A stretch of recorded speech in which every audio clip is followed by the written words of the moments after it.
In order to make this meeting more accessible, we have enabled live transcription.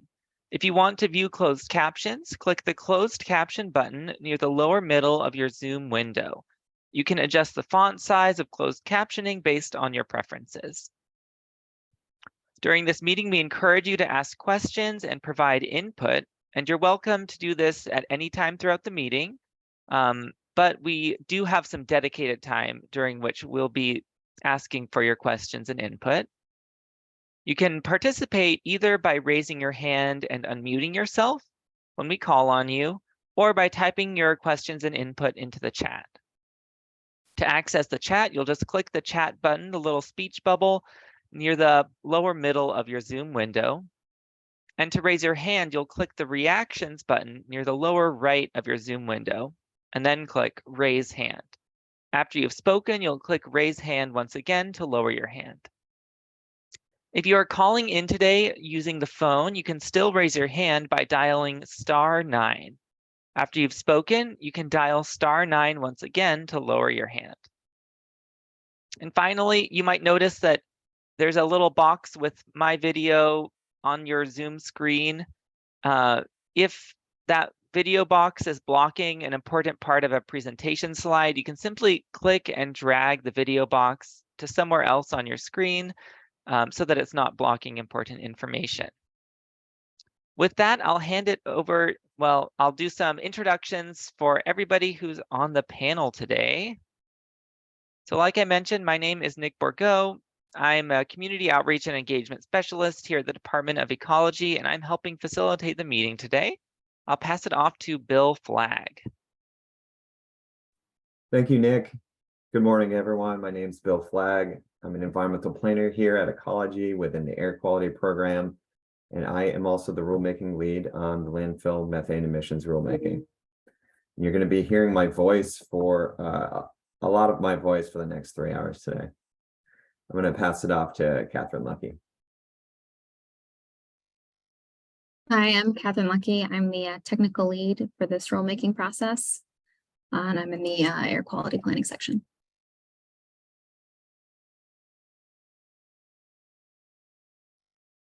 All right, Phil, could you quickly introduce yourself? Good morning. I'm Philip Gent with the Department of Ecology. I'm the air quality engineer for this project. Bill? Hi, I'm Bill Harris with the Solid Waste Management Program at the Department of Ecology. I've been providing technical support to the air quality staff working on the rulemaking throughout this process.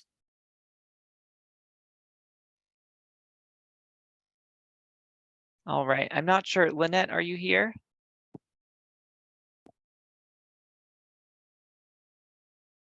I don't know that Lynette has joined us yet, but she may be here later in the meeting, and she's also helping provide us technical support and advice during the rulemaking. All right, I'll pass it back to Bill to get us started.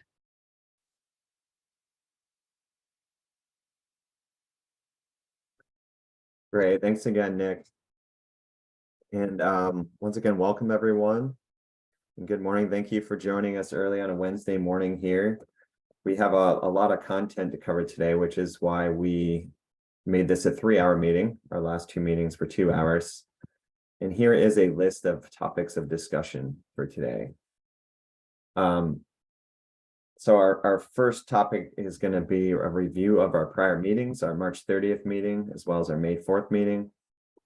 And then we'll discuss some new reporting requirements that we've drafted since our last meeting on May 4th and present that and gather feedback from you all on that.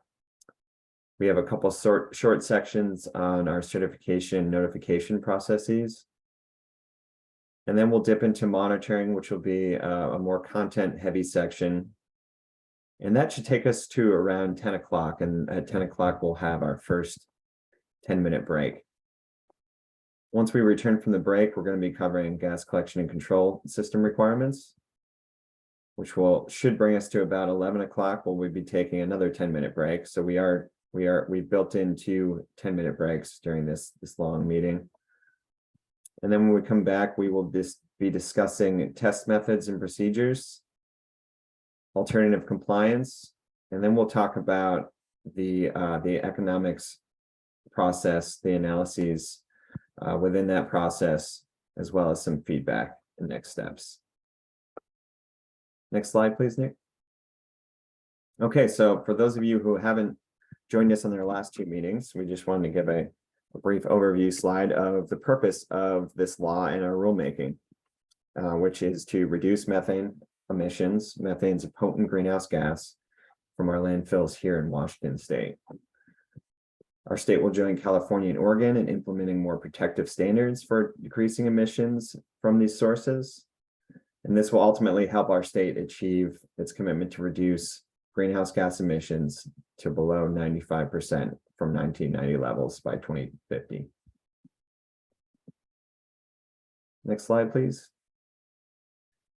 So in our prior two meetings, we discussed applicability to our rule. On our first meeting on March 30th, we mostly covered our requirements of our law, but we also discussed applicability and some definitions which apply to applicability to our rulemaking. And on May 4th, we covered record keeping and reporting requirements. And we'll be going over the next few slides. We'll be going over a brief overview of some of those slides which we discussed in the last two meetings. Next slide, please, Nick. Okay. For those of you who have joined us during the last two meetings, this slide will most likely look very familiar. This is a process flow for applicability for active municipal solid waste landfills. There are a cascading set of requirements for a rule based on some parameters for active landfills. And the first major question we're looking at here is if the landfill receives municipal solid waste or not. So if it's an active landfill and it receives only inert waste, non-decomposable waste, any waste that aren't municipal solid waste, these landfills are automatically exempt from our rulemaking. The next major question we're looking at here is, did the municipal solid waste landfill receive solid waste after January 1st, 1992? And that date is very important here in determining applicability to our rulemaking. So if the active MSW landfill did not receive waste after January 1st, 1992, they are also exempt from the requirements of this rule. For active landfills, one of the big thresholds we're looking at here in terms of having more requirements or not is in waste to place of 450,000 tons.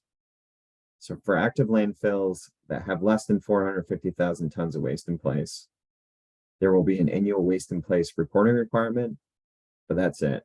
And until that active landfill hits 450,000 tons, if they do, they will have to report their waste in place annually, but there will be no other requirements for that landfill. For active landfills that have greater than or equal to 450,000 tons of waste in place, the next requirement will be a landfill gas heat input capacity calculation.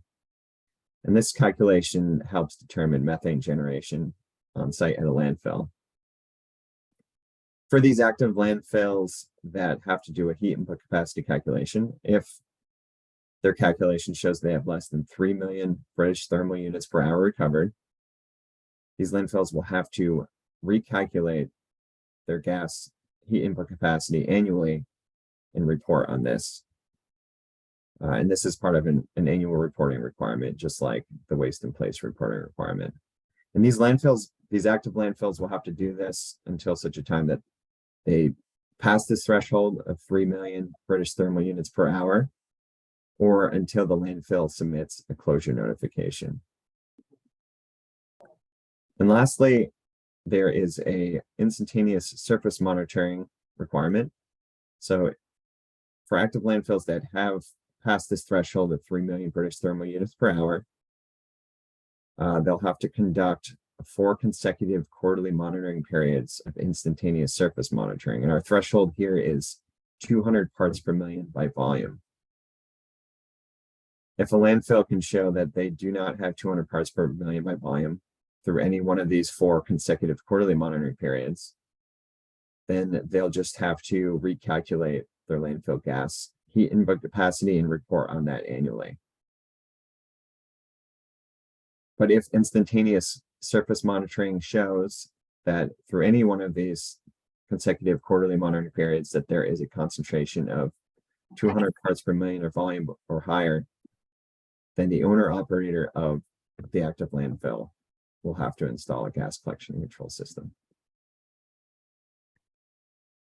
Next slide, please, Nick. Okay, for closed landfills, much of the same requirements. There's a couple key differences here that I'll point out.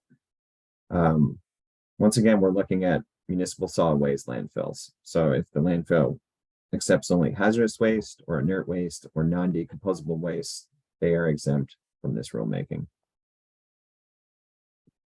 We're also looking at date-wise if the closed landfill received solid waste after January 1st, 1992. If they have not, they are also exempt from the requirements.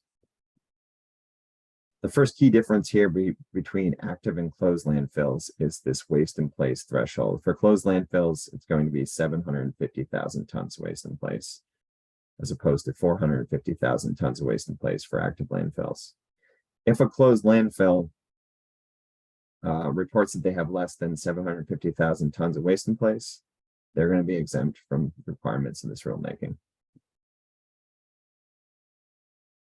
If a closed landfill has greater than or equal to 750,000 tons of waste in place, just like for active landfills, they'll have to calculate their heat input capacity and report on this.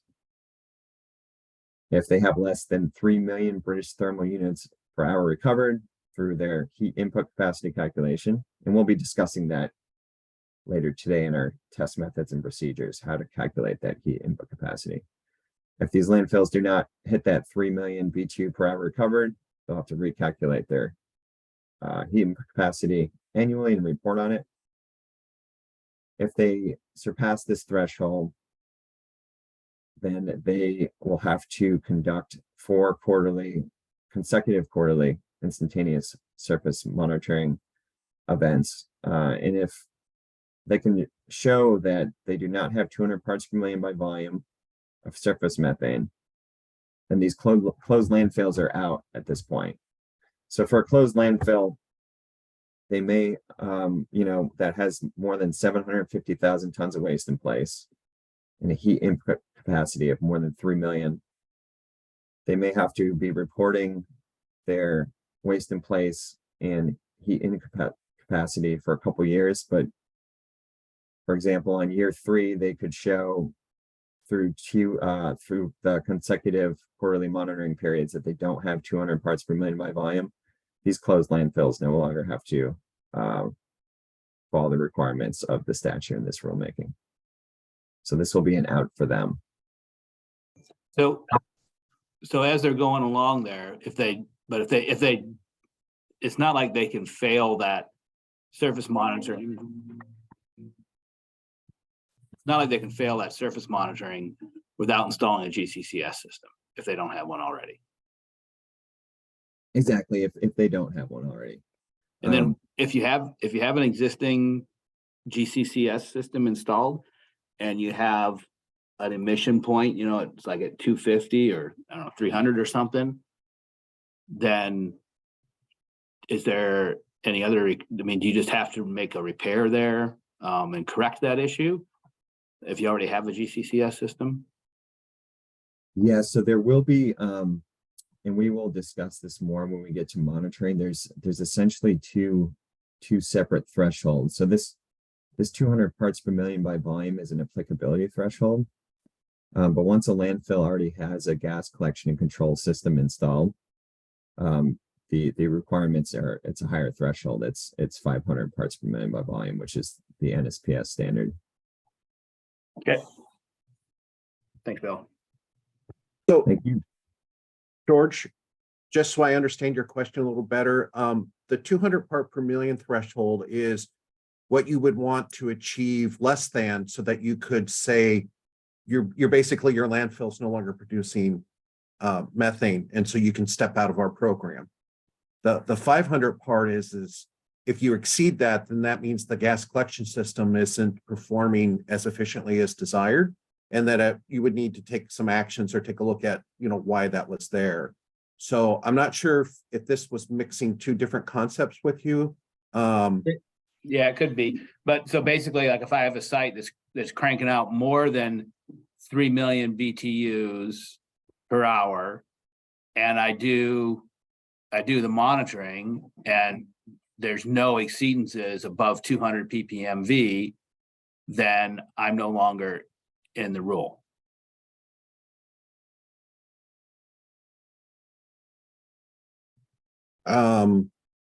Right? Because you go to the last box, right?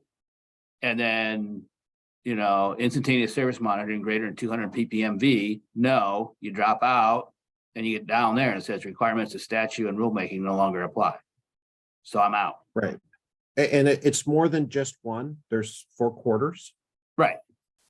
You would also, when you're doing that, there's other things such as you would have your collection system would be off in a manner, because we're not looking to see that the collection system's working. We're trying to make sure that the landfill's not producing anymore. Bill, I see you turned on your video. Yeah, I just want to remind us all that this is the logic process for closed landfills. I believe it's different for active landfills. Absolutely.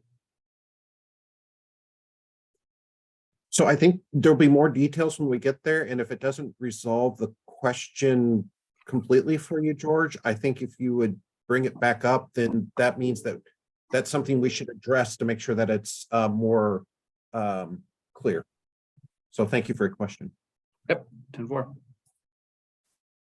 Yes, thank you, George. And we will be, once a landfill already has a gas collection and control system, there are other requirements. And as Bill Harris had mentioned, this is just for closed landfills. So once there is a GCCS installed, there'll be other requirements for monitoring that, as well as taking the equipment offsite and post monitoring of that. But that is the idea for closed landfills. Once they get below this threshold, that the requirements of this rulemaking no longer apply. Thanks, guys. Thank you. Next slide, please. So in our May 4th meeting, we discussed record keeping requirements.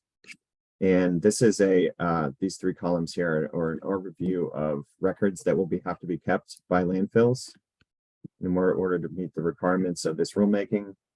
I'm not going to dip heavily into this slide since we already covered this and we've posted this rule language on our website.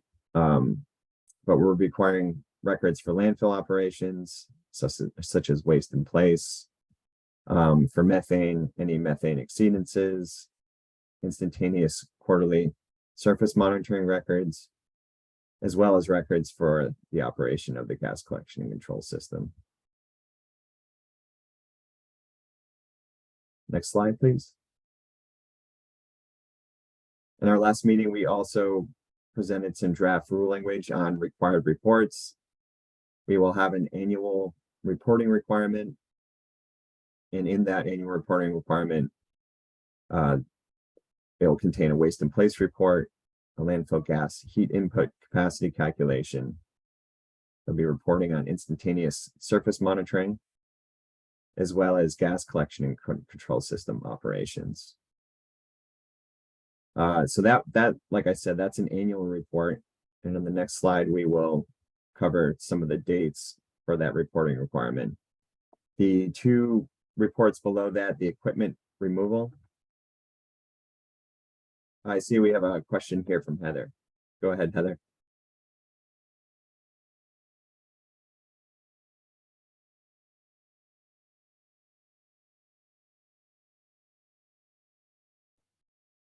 Heather, you can go ahead and share your comment or ask your question. Okay, great. Thank you.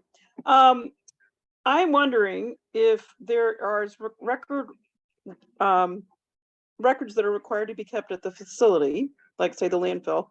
How does the public access those records?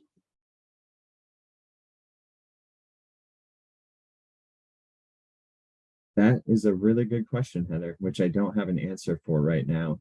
Unfortunately, we are requiring that records be kept on site. But I wouldn't. Well, can I follow up then? So maybe we can add a sentence that says, and those upon request by the public, they can come and make an appointment and look at those records. We will certainly take note of that and explore that option a bit further. And thank you for your question on that.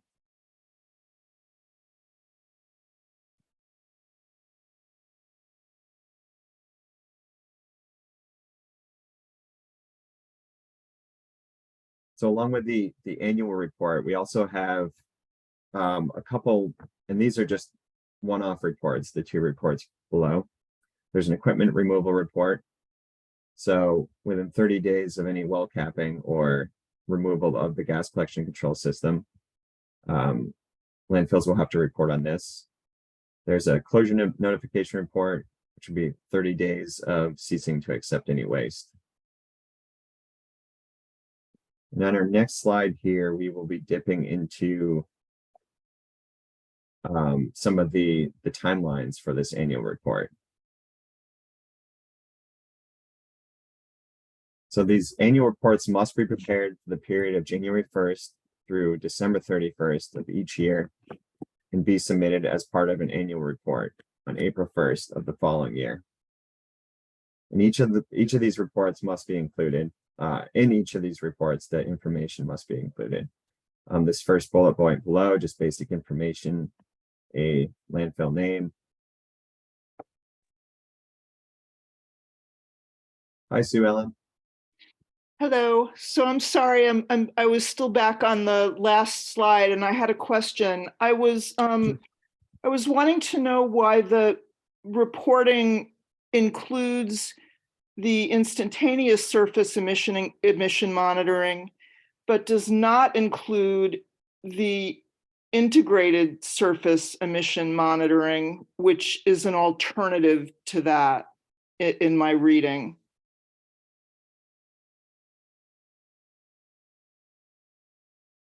Yes, that is a great question, Sue Ellen. And you are right, we do allow for integrated surface emissions monitoring as well. The threshold is a bit different for that. For the annual report, so as I was mentioning before on the applicability slide, there are 2 different thresholds, and one of them is going to be the 200 ppmv for instantaneous. So there'll be reports required for that. And honestly, I don't know why the integrated is not included at this point, and that's something we can certainly look into. And if there's anyone on my team that wants to chime in, if they know the reasoning behind the instantaneous only being included in this. And Bill, I'd also love, I'm not quite clear why there's this alternative and whether there are, kind of like pros and cons to doing one versus the other. So if there's anything that someone could say about those 2 processes, I also appreciate that. So just to clarify, do you mean between the differences between the methods for instantaneous and integrated? Yeah, and exactly what they show. Like I was actually, when I was reading the descriptions, one of the things I was wondering was whether if you had the instantaneous information, whether you could develop the integrated, or whether it's a completely different process. I may not have read far enough in the draft rules yet. It may be something I haven't gotten to yet, but if there's a place to look for that, or additional information, that would be great. Absolutely. We will certainly take note of that. And this may be something that we'd issue in implementation guidance, post adoption for this rule. We will be discussing the test methods and procedures for both these methods a little bit later in this presentation. So I don't know if that will, at that point, feel free to raise your hand again if the question's not answered once we covered a bit more about the integrated surface monitoring.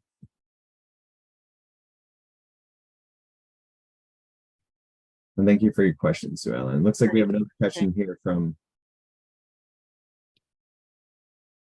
Sue Ellen. Was there anything else? Oops, no, sorry. That's okay. All right, Catherine, do you have a question? Yeah, although you can guide me too, is this the time when you're looking for feedback, or should we let you go through a few more slides on reports? Oh, no, we, as we said, feel free to, anybody can raise their hand at any time. Okay. Sometimes it's hard to contain all the information and Great. you want to get those questions out, so. Great. Well, real quick, feedback would be, I know in the statute that precipitated this, it notes looking at Oregon and California, a few other states that have already done this type of rulemaking. So I would just offer Oregon's is very recent and has quite comprehensive reporting requirements. So I'm curious if you folks, sort of looked at those and pulled that forward, or if this reflects, something else, that'd just be helpful. And then I just want to second the on-site records in the 21st century. Just feels a little, we could probably have better access, right? Like that's, particularly because everyone's doing electronic records these days. So I'd really just ask you guys to think about accessibility. On-site is just not accessible to anybody in the public. That's a great comment. Thanks, Catherine. Yeah, we'll make a note of that. We still are looking into, for reporting, and this would impact record keeping as well, an electronic reporting system. We haven't had anything included in our draft rule language on this topic at this point, but that is a very good point, and we will be looking at some more of the Oregon draft language on this as we move forward.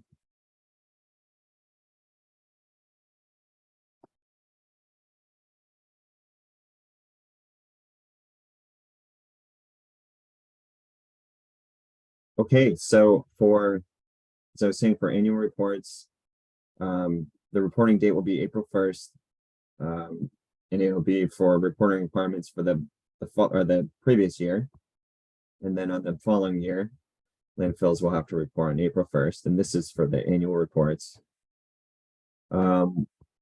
These reports must contain the basic information contained in bullet point 1, and then on the second bullet point, we are requiring a most recent topographic map. I've highlighted at a minimum because that's been added to our language since the last meeting. We really do want topographic maps, but we're allowing the flexibility for other maps to also be submitted along with that, of the site showing the areas with final cover and geomembrane, and the areas with final cover without geomembrane, with corresponding percentages over the landfill surface.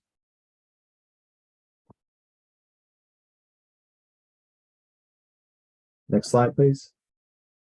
Okay, so at this point, we've covered.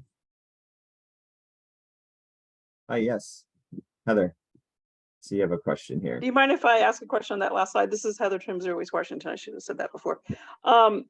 So I noticed, I was reading the reporting thing. I didn't see anything in there that said that they must submit it electronically. Maybe that's standard at ecology now. Because I have in the past, when I tried to get records, been told, well, you have to come, we don't have those electronic.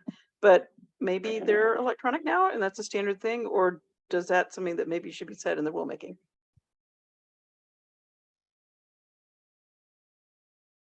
I'm not sure about the standard for that, but I know, these systems have to be built out, any sort of electronic reporting system. And as I mentioned, we are looking into that right now. We're not far enough along in the process to be able to put it into our rule language at this point. So we're leaving flexibility with that as of right now. But we will certainly take a note of that, and thanks for your comment. Thank you.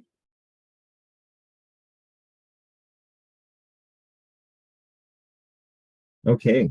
So those were some slides from our last meetings here. And moving forward, we're going to be going over draft rule language that's been drafted since our May 4th meeting. Thank you all for your questions thus far. I'm going to be going through this other content a bit slowly because it's all new draft language. I also wanted to let you all know that we have, if you didn't get the notice, we have posted our draft rule language on our webpage. So we do have the WAC section numbers posted on the slides. So if anyone's following along with the draft rule language, it may help as a reference point as we go through this.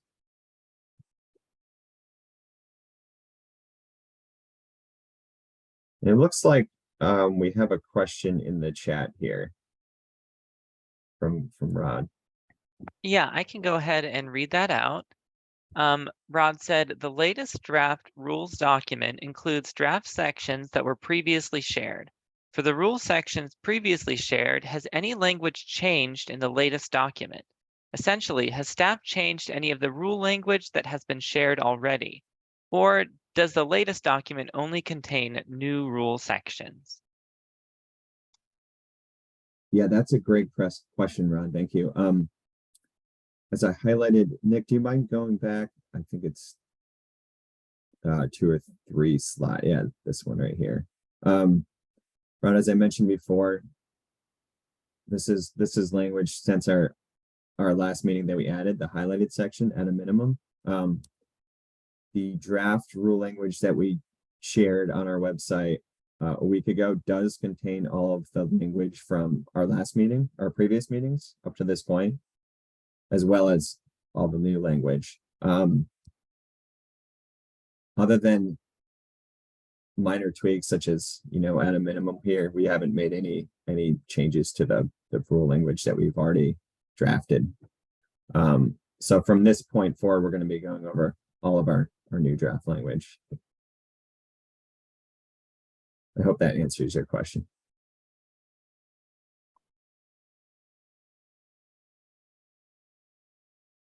Okay. So we did add, and so this is all new language here, for reporting requirements since our last meeting. We've added 2 new reporting requirements. One of those is initial waste in place report, which is being shown in this slide, and there's an initial heat input capacity report that we'd like as well, which we're going to present on the next slide. And this is section 5 for those of you following along on the draft rule language. It says each owner or operator of a MSW landfill that receives solid waste after January 1st, 1992 must submit an initial waste in place report pursuant to the section below. This initial waste in place report must be submitted within 90 days of the effective date of this chapter. So previously, during our last meeting, and what we just covered, in our annual reporting requirement, we require a waste in place report. But this is a report that will be submitted a year after implementation. So our first annual reports won't be coming in until April 1st, 2026. And what we wanted to do here was require an initial waste in place report to determine applicability to this rulemaking. We have reached out to a lot of landfills with an information request so far on waste in place and some other parameters for the landfills. But this report will give us a good idea of the playing field here once we implement. So as drafted right now, we'll be requiring this report to be submitted within 90 days of the effective date of this chapter. And timeline wise, that puts us at the effective date of this chapter will be January 1st, 2025. So within 90 days of that date, we would like to require a waste in place report. Are there any comments or feedbacks on this requirement?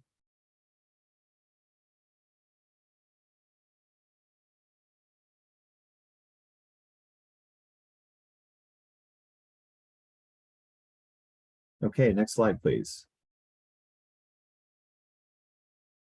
Along with this waste in place report, we will also be requiring a heat input capacity report. And just like the waste in place report, within 90 days of the effective date of this chapter, which according to our timeline right now, it will be January 1st, 2025. So post implementation.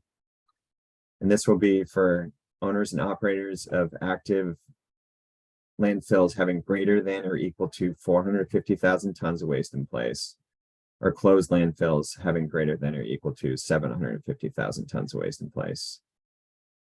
And these landfills will have to do a heat input capacity calculation, which we'll be describing later on in this presentation, and submit this calculation within 90 days of the effective date of this chapter.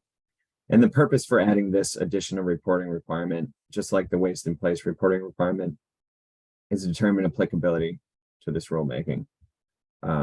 Once we implement this rule within these 90 days, we'll have a good idea based on the heat input capacity calculations of what we're looking at here in terms of landfill methane generation. Are there any comments or feedback on this initial heat input capacity report?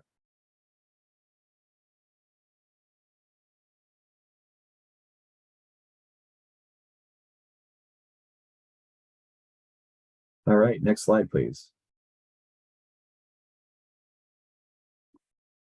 So we've added a section on certification process. And this section is simply saying that any application, form, report, compliance certification, or other information submitted pursuant to this chapter shall contain the following written certifications made and signed by the person making the submission.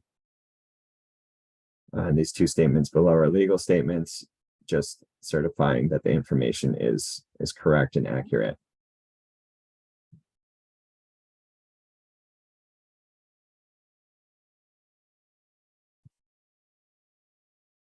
Are there any comments on this slide?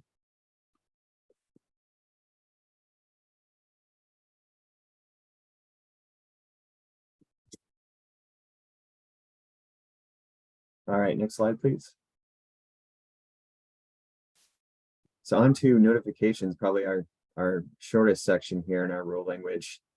Our notification section is simply saying that any communications required by this chapter must be in a format acceptable to the local authority. Some examples of this, and we'll cover this shortly with our monitoring section, will be monitoring exceedances and resulting corrective actions taken, alternative compliance requests. So any communications required by the chapter, unless it's expressly or explicitly stated otherwise in this rule, what sort of communication it should be. It should be in a format acceptable to the local authority.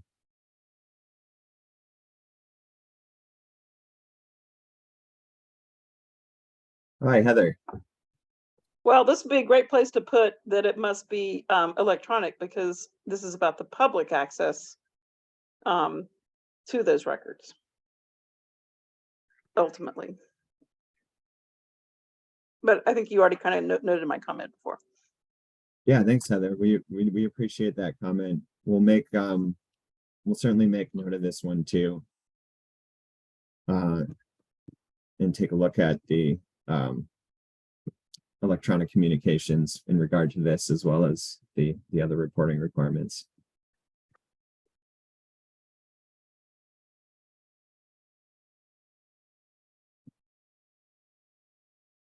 Next slide, please.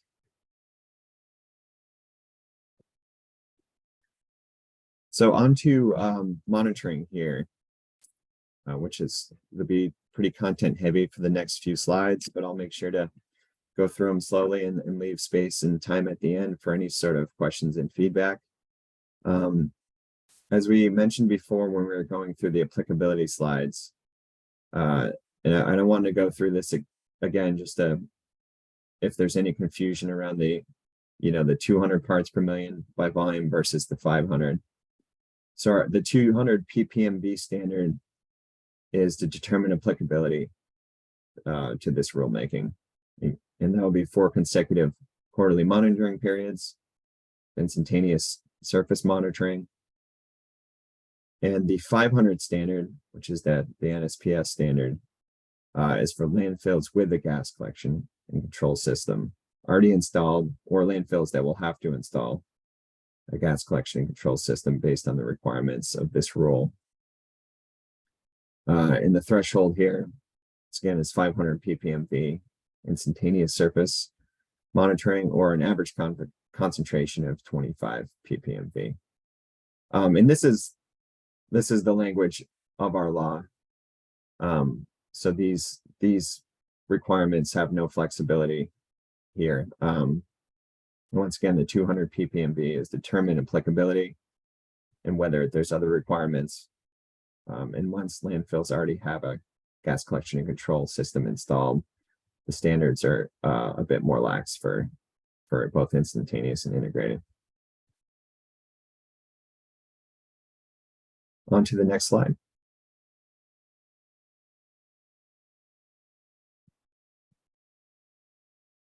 So our monitoring requirements are currently in section 7 of our posted draft rule language. The owner or operator of an MSW landfill with a gas collection and control system, as I was mentioning in the last slide, must conduct quarterly instantaneous or integrated surface monitoring of the landfill surface. A surface monitoring design plan must be developed that includes a topographical map at a minimum, with the monitoring traverse, exempt areas, and the rationale for any site-specific deviations, and must be available upon request from the local authority. The owner or operator of an MSW landfill must notify the local authority within 72 hours of any exceedance and resulting corrective actions taken. The owner or operator of an MSW landfill may request alternative compliance measures to this section. Hey, Bill, who's the local authority? The local authority is going to be the local air jurisdiction for where you are in the state. Perfect. Thank you. You're welcome. And it looks like we have a couple questions here. Heather, I think your hand was up first, so please go ahead. Sure, thanks, Bill. So this gets to the issue that we've been raising about using the ability to use drone technology. And would like to know kind of your perspective on that. I mean, one of the issues is the safety of workers walking across these, traverses, and how that is, being yes, I get it that you need to have the instantaneous maybe as a double check, but that you could have the aerial approach, which is what California is looking at allowing. And maybe this is where you have the alternative down there, but it'd be nice to have it actually be more explicitly allowed. And then this gets back to a definition you have that it has to be within ½ an inch of the component, and how that could play into the idea of having the ability to drone. I mean, what we want to do is we want to set this up to be evergreen, to be something that as the drone technology gets better and better, we don't want to be limited in the rulemaking to things that would preclude the technology, which is going to get better and better, and would in fact be better data, but also safer for the workers. Absolutely. Thanks for your comment, Heather. And we will be covering this more in our test methods and procedures section when we discuss the actual monitoring methods. And we do have a section in our language right now that allows for alternative EPA methods. I know one that we wanted to leave it open in our rule language without calling out any alternative methods specifically. I think the EPA approved OTM 51, which is an alternative method recently, which is the sniffer robotics drone. And I know this technology is only getting better and better. So we are going to be allowing for that flexibility for any other EPA approved methods, as long as there's a notification to the local authority that these methods are being used. Well, that's extremely encouraging. I'm really glad to hear you say that. But I do worry that there might be some places in the rule where you've got to be also looking at making sure that those don't inadvertently preclude things, like that half-inch item.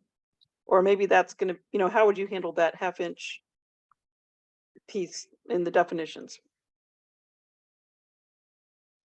Yeah, are you referring to the hydrocarbon detector being 3 inches from the surface for monitoring?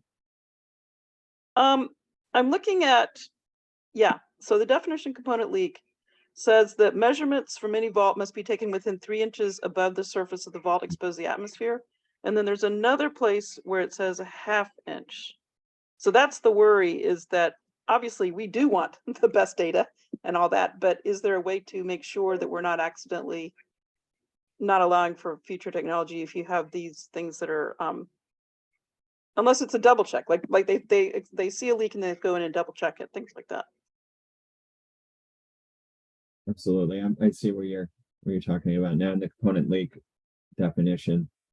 That is a really good point that you're bringing up, Heather. And we certainly, it's our intent to allow flexibility for better technologies and safer technologies as we move forward. So we will make note of that and have a discussion around that, because we don't want to be pigeonholing ourselves into just using a hydrocarbon detector and not allowing for these other technologies. So thank you for that comment. Hi, Sue Ellen, go ahead. Great, thank you. It seems as if this surface monitoring design plan is going to be really critical in terms of ensuring that the monitoring is protective enough. And so it's actually surprising me here that it's saying that it must be available upon request, but that it doesn't need to be submitted to anyone and doesn't need to be approved. So I'm wondering what the thinking is on that, and why it just seems like there should be an approval process that at least checks to ensure that the information that you're requesting is available at a minimum, and that it matches the requirements that you're laying out in the rules. Thanks for your comments, Sue Ellen.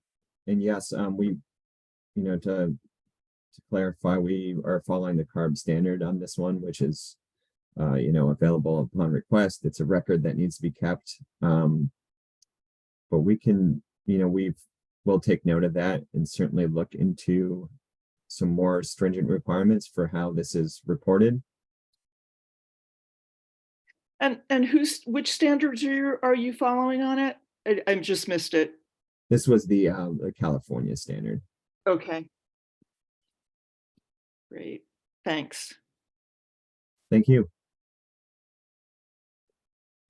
And actually, let me follow up with another related thing here. The law in most places that I've looked at references your authority to either through rulemaking submit various reporting to either the local authority or the state, and it says to the department, which is ecology. And I'm just wondering what your thinking is on when you're in the rules, when you're specifying the local authority as opposed to the possibility of submitting the reports to the department. Just looking for some understanding of what your thinking is on that. Yes, thanks for your comment on that, and I can certainly clarify that one. There's one section in our law that says the annual report must be submitted to the local authority as well as ecology. So we don't have flexibility with that, but with all these other reporting requirements, we did want to let the local air jurisdictions be the authority on these reports, just because they're the locality. The landfills are within their jurisdiction and there's already a relationship there. So when we do say local authority, it's always going to be the local air jurisdiction, which in some cases will be ecology. And the only other report that will have to go to both ecology and the local jurisdictions is the annual report. And that's language from our statute. Okay, great, thanks. It seems one of the reasons I'm asking that is it seems that this issue of access, if the reports were in a central location, could be useful, but I understand that relationship is an important one, for the making sure that all of this is successful. So thanks. Thank you.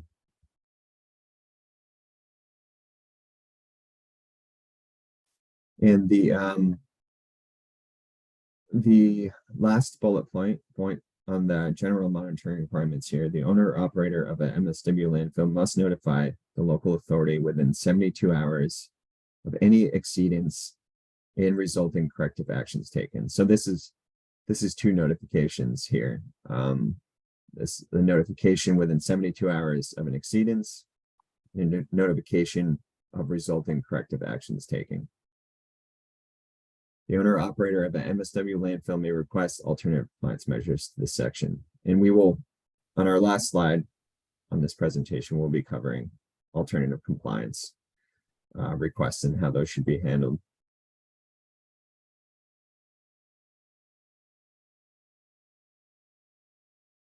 On to the next slide, please. For exceedances and remonitoring, an owner or operator must record the date, location, and value of each exceedance, along with retest dates and results. The location of each exceedance must be clearly marked and identified on the topographic map at a minimum of the MSW landfill drawn to scale, with location of both the grids and the gas collection system clearly identified. Hi, yes, Catherine, go ahead. Oh, goodness, I can let you finish your slide, but I did have feedback on this particular section. Yeah, no, go for it. Great. Well, great to see just the recording, right, and reporting the exceedance. I'd offer, and it's a little bit along the lines of, I think, what Sue Ellen was noting, but I'd offer the suggestion that really a report that includes all measured surface emission monitoring values, so including exceedances, but not limited to it, with a map where folks traversed it, would provide much better information, quality of information, in the event that folks are looking at those records, right? So a simple addition, but I think a really real value add. Thanks for that, Catherine. We will certainly make a note of that and look into that a bit more.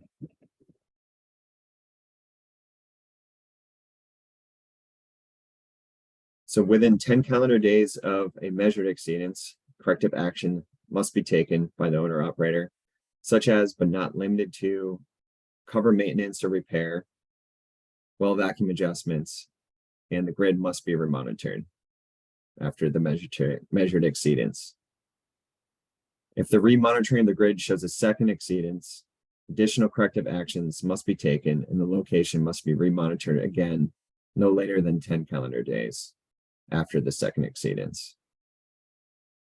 If the remonitoring shows a third exceedance, the owner or operator must install a new or replacement well or an alternative active methane control approved by the local authority, as determined to achieve compliance no later than 120 calendar days after detecting the third exceedance. So there'd be, additional requirements with more reporting exceedances here. And as I mentioned on the last slide, each exceedance and the resulting corrective action taken should be, the local authority should be notified of these events within 72 hours.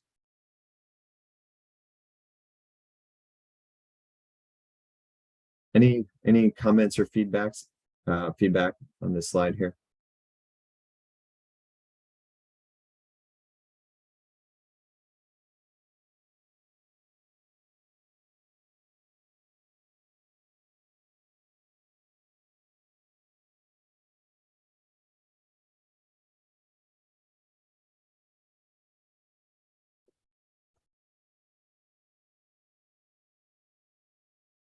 Hi, Sue Ellen.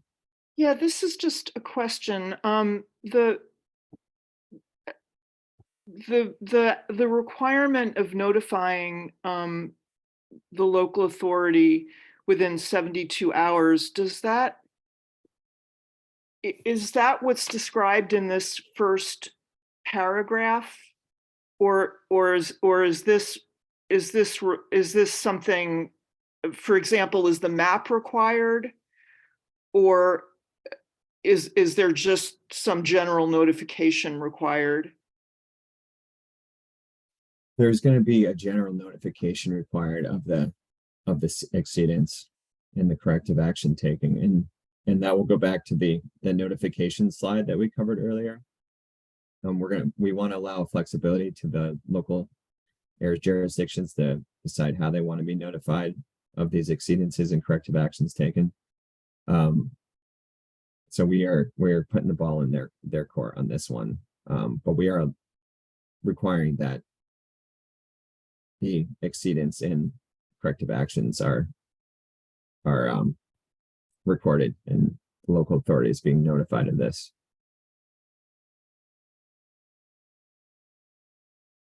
So what is the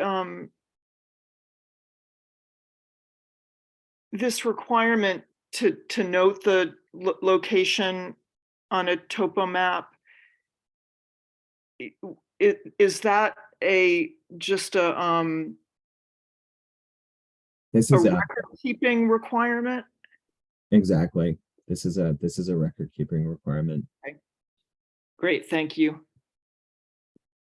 Thank you.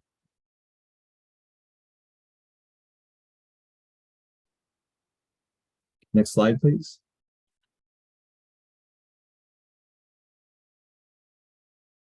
So this slide goes over exceedances for closed landfills as well as inactive or closed areas on active landfills. Any closed MSW landfill or closed or inactive areas on an active landfill that has no monitored exceedances of the limits. And once again, these limits are 500 ppmb for instantaneous surface monitoring or 25 for integrated surface monitoring. After 4 consecutive quarterly monitoring periods, may monitor annually. Any exceedances of these limits detected during the annual monitoring that cannot be remediated within 10 calendar days will result in a return to quarterly monitoring of the landfill. Any exceedances of these limits detected during any compliance inspections will also result in a return to quarterly monitoring of the landfill. An owner or operator of a closed landfill or closed or inactive areas on an active MSW landfill that can demonstrate that in the 3 years before the effective date of this chapter that there were no measured exceedances by annual or quarterly monitoring may monitor annually. Any exceedances during the annual monitoring that cannot be remediated within 10 calendar days will result in a return to quarterly monitoring. So this allows some flexibility for closed landfills or inactive areas and active landfills. If these landfills can show through their quarterly monitoring that they don't have any exceedances of these sites time and time again, we did want to loosen this requirement from quarterly to annual monitoring. And this is only for closed landfills or inactive areas on active landfills. Yes, Heather, I see you have a question here. Yeah, this is very concerning. And this specifically I'm referring to as the inactive areas. Things change. And so to give them this incredible carve out doesn't make sense to me, just from a common sense perspective. Things, you know, you have an earthquake, you have things shift, you have human things that happen. This, I guess I'll just stop there, but this does not seem to be make sense. Well, thanks for your comment, Heather. We can certainly look into how we're going to determine the closed or inactive areas on an active landfill site. You know, we will be requiring maps of the areas reported showing percentages of different types of landfill cover and which areas are active or inactive. But we can certainly look into the parameters of this, so there's no loopholes.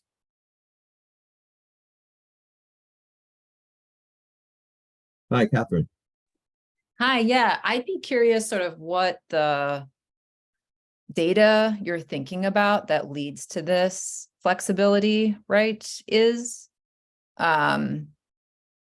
You know, we've certainly seen some studies done around cover and types of cover and active area, and that, you know, has led CARB to really focus on minimizing active areas on a landfill and focusing on final cover. That is not your definition for inactive, though. You don't have inactive as final. So I'm just curious sort of why you think, you know, sort of what's your data behind this? And I just offer, you know, we're not going to stop methane leaks, right? Which is the whole purpose of this rulemaking and legislation if we don't look for them. So I feel like there should be a really high bar on less looking for them, particularly because if there's a rainfall event or, you know, things change on a landfill, methane generation could happen again.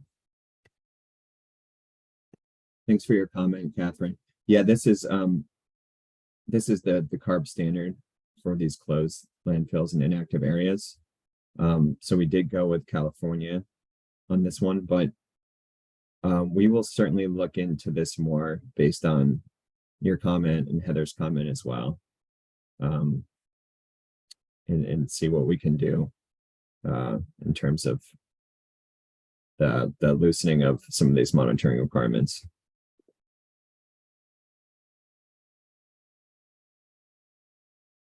Yeah, that'd be great. I'd say if you could point to the citation, I'm not aware of CARB having that inactive area for active landfills. So appreciate the education and the consideration.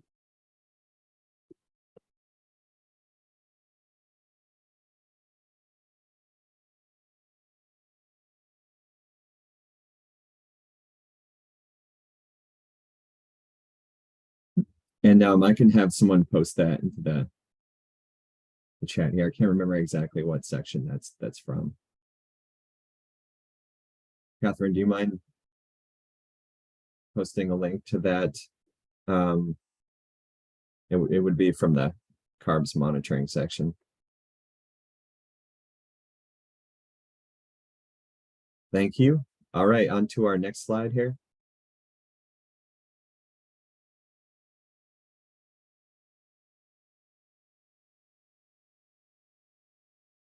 Okay, this slide covers gas collection and control system equipment monitoring. One of the things we'll be looking for with GCCS monitoring is monitoring of components. So any components containing landfill gas must be monitored quarterly for leaks, and this goes along with the quarterly monitoring for the rest of the landfill surface. Component leaks must be tagged and repaired within 10 calendar days. Component leak testing may be conducted prior to scheduled maintenance for facilities that combust landfill gas for energy production or treat it for other beneficial uses.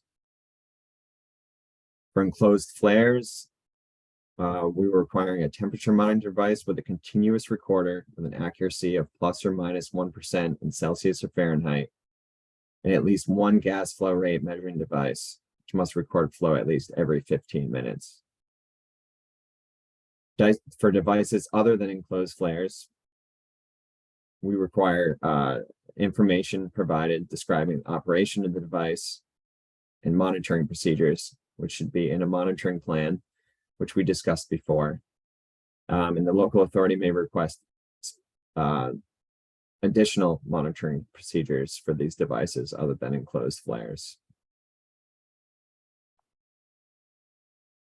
Is there any feedback on gas collection and control system equipment monitoring?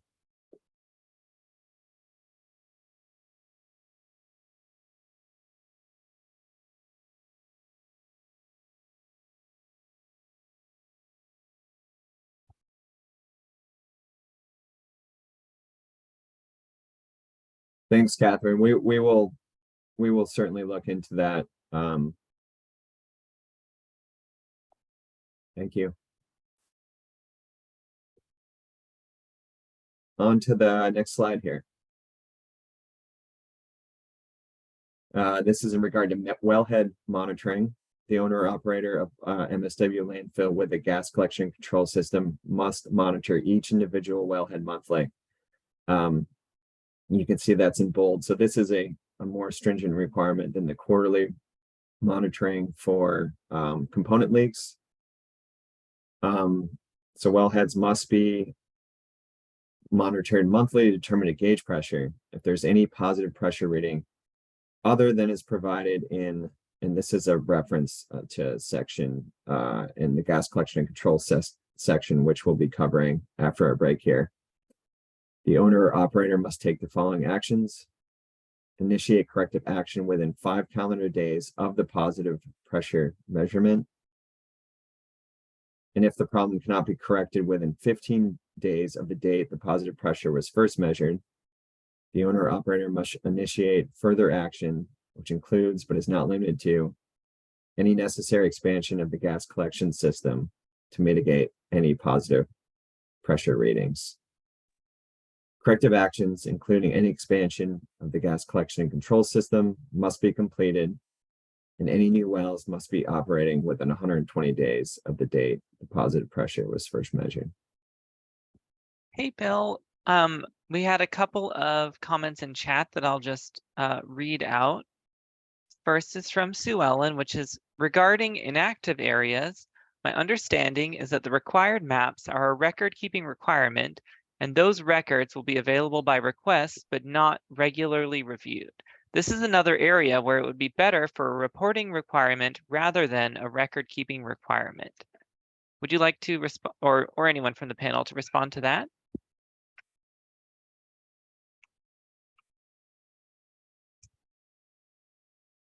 Thanks for your comment, Sue Ellen. Yes,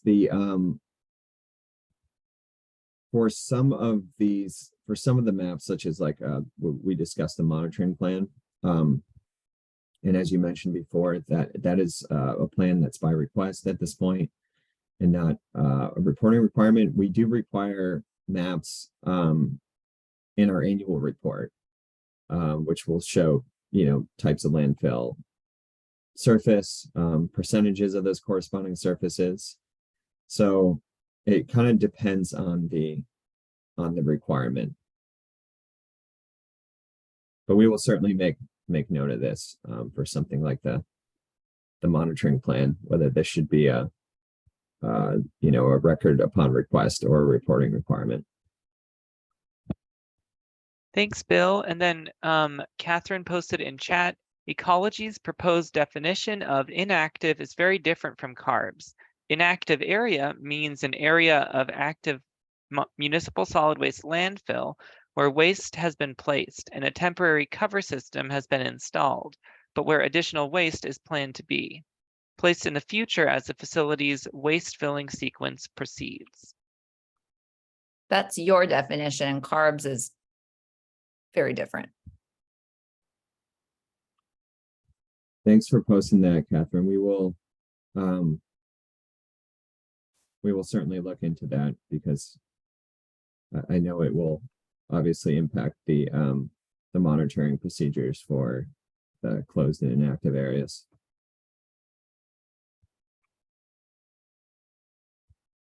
And it looks like hi, Marty. Hi, I didn't know if you could see my raised hand or not. Question on the monthly monitoring. That seems like an awful lot, other than maybe checking at startup and sort of determining how effective your system is. I know for all of their other environmental monitoring for landfill regulations, it's on a quarterly basis and sometimes even semi-annual once things have kind of stabilized. Is this monthly going to be something affecting a facility for its life, or is there flexibility there? Because that seems like an awful lot. Yeah, some of the flexibility in the rule language, at least as drafted right now, will be in the WAC section referenced here, 0806, which will be facilities that are making repairs or undergoing any well raising. And we'll be covering that when we cover the GCCX section, but we did want to float this monthly monitoring requirement because we want to make sure these wellheads are operating properly and that there are no frequent positive pressure readings. So I would hope that in time, once things seem to, have all been troubleshooted, that would lessen. I mean, I just think of their contracts with consultants who do all the rest of their monitoring. Tacking this onto that would be so much easier on a quarterly or semi-annual basis at some point. So thanks, Bill. Thank you, Marty. Yeah, we will certainly make note of that and have a closer look at that.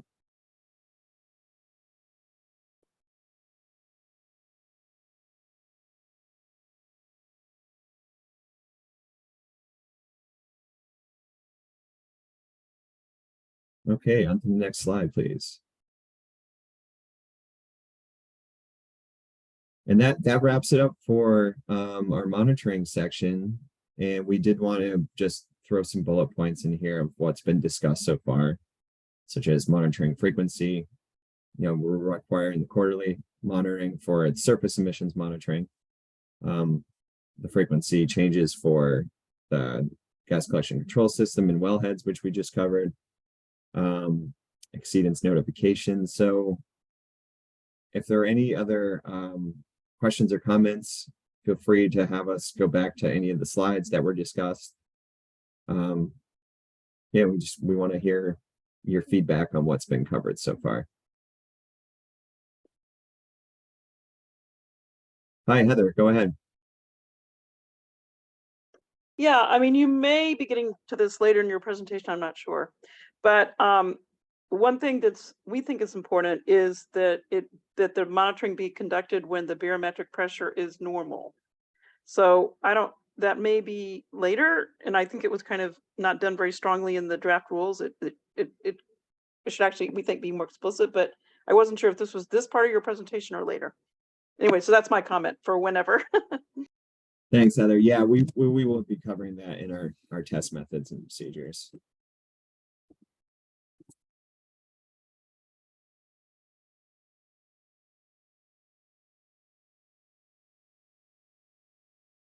Are there any other questions or comments?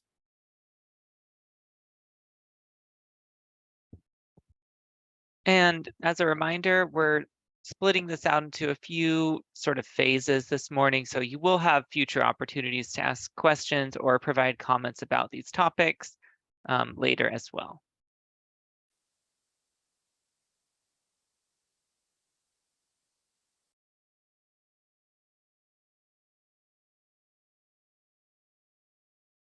Okay, well, we are going to take a 10-minute break now, and then when we come back, we will discuss gas collection and control systems. All right, and it looks like it is 10:18 here, so I'm going to ask us all to come back at 10:30, just to keep it a nice round number. All right, everybody go get some water, take a break, stretch your legs, and we'll see you back soon. Thanks, Nick.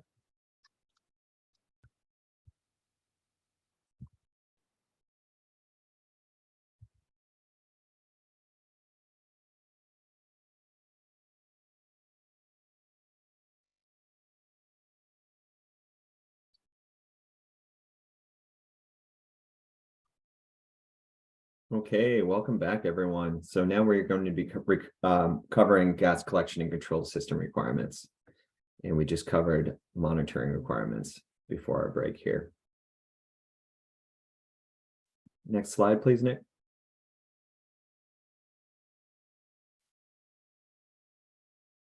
Okay, I just want to note that these are requirements of our law, the language on the slide here.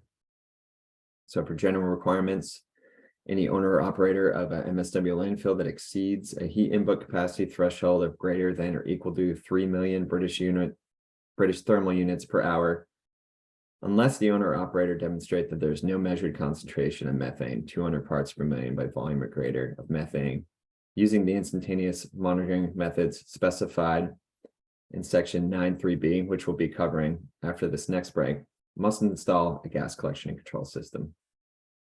And we've outlined the pathway to these requirements on the applicability slides that we covered earlier.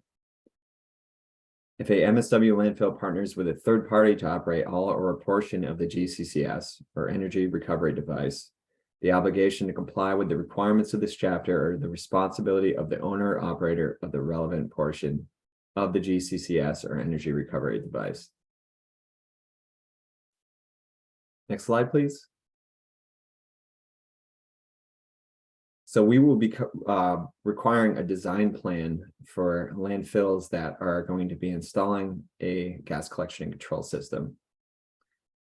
So if a gas collection and control system, which meets the requirements of either section 8.3, 4, or 5, which we'll be covering in the next handful of slides here, has not been installed, the owner or operator of an MSW landfill must submit a design plan to the local authority within 1 year after the effective date of this subchapter, or within 1 year of detecting any leak on the landfill surface exceeding a methane concentration of 200 parts per million by volume.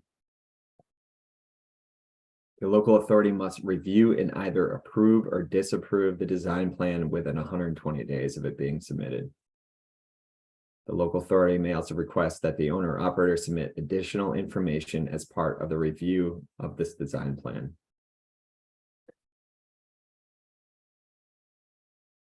Are there any comments or feedback on the design plan and general requirements?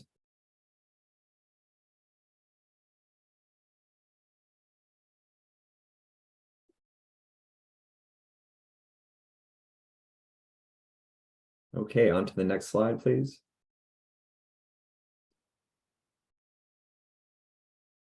So the next two slides will have a detailed bulleted list of what should be included in this design plan and how it should be prepared. So the design plan must be prepared and certified by a professional engineer.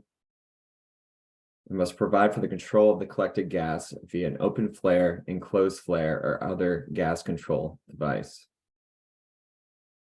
The design plan must include a description of mitigation measures to prevent the release of methane during installation or preparation of GCCS components, including wells, piping, or other equipment. Provide mitigation measures during repairs or the temporary shutdown of gas collection system components, or when solid waste is excavated and moved. For active MSW landfills, the plan must identify areas of the landfill that are closed or inactive. The owner or operator must develop acceptable pressure limits for the wellheads and include them in the design plan.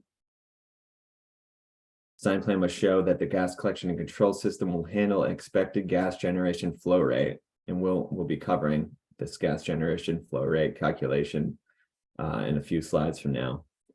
From the entire area of the municipal solid waste landfill to comply with the following thresholds and a component leak standard of 500 parts per million by volume. Any areas that contain only inert or non-decomposable waste, which is defined in our definition section, may be excluded from gas collection, provided the owner or operator submits documentation containing the nature, the date of deposition, location, and amount of inert waste or non-decomposable waste deposited in the area. Are there any comments or feedback on the slide here? Yes, Catherine, go ahead. Yeah, as someone with an operations background, I love a good design plan. I was curious on design. There were a number of requirements in Oregon's rule that I don't see here. So, you know, I could list them, but maybe just be simpler for you to just share, like, if you looked at all of those requirements and sort of how you approach that. Yeah, thanks for your comment, Catherine. We did go through OR's, their rule, as well as California's. We are taking more of the California approach on this one, but we can certainly look into some of those additional Oregon design plan requirements. Yeah, Oregon's is obviously much newer, right, than California's. Is 2010. So although they're obviously looking at updating it now, so I'd offer that as an advantage of Oregon's. And then, you know, just thinking ahead, one piece that's helpful is just being explicit about the requirement of implementing this plan, right? And I'm not sure where that is in the rule, but that's a helpful marker to lay down.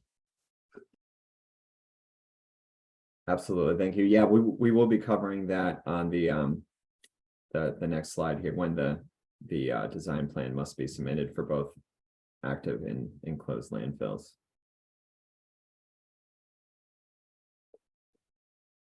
Thank you for your comment. On to the next slide, please. Any owner or operator of an active MSW landfill must install and operate a gas collection and control system within 18 months after approval of the design plan.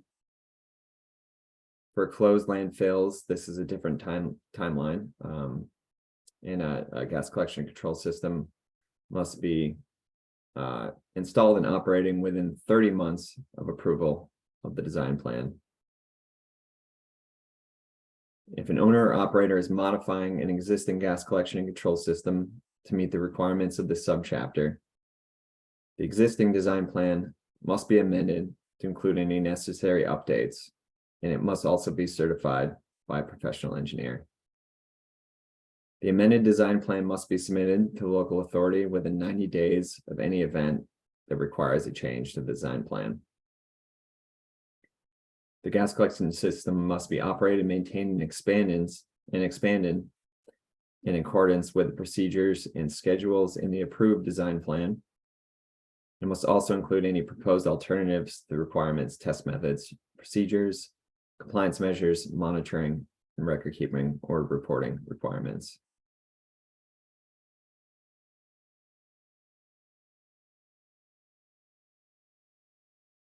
Are there any comments or feedback on this language?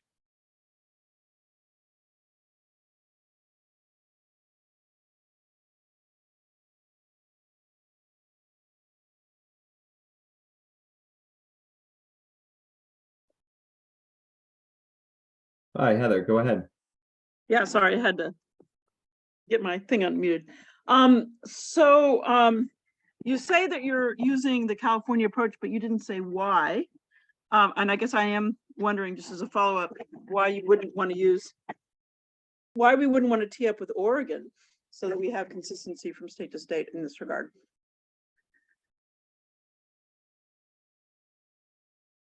Thanks for your comment on that, Heather. We will certainly look into as I mentioned, with Catherine's comment, into some of OR's additional requirements for the design plan. We wanted to allow flexibility in the design plan here, which California offers a bit more of that. But we will certainly, after this meeting, looking into some of OR's design plan requirements too. Hey, Bill, Okay, great. Thank you. good question, Heather. Along those same lines, I probably shouldn't wrongfully assume that you are talking to California and Oregon staff about some of the problems that stemmed from their rule that we should probably fix. I know I've been at meetings with other federal and state regulators who say it is a really bad idea to just outright adopt language from another state's rule, because as implementation occurs, they find all the flaws. And so, are you talking with those folks? Yeah, thanks for your comment, Marnie. We have connected with both CARB and OR's rulemaking team on this. Oh, cool.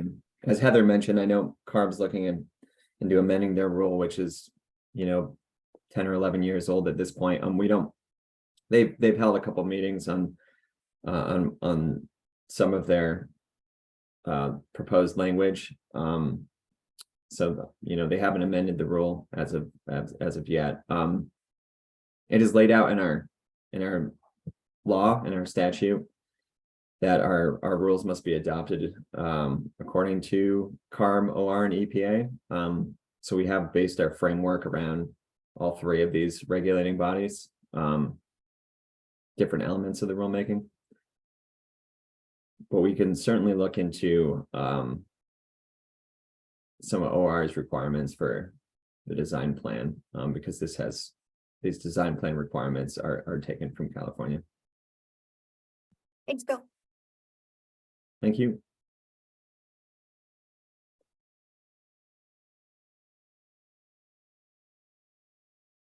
Yeah, it looks like we have a question in the chat as well. I'll go ahead and read that out. This is, what if the owner already have set in place a gas collection system? How the design plan plays here?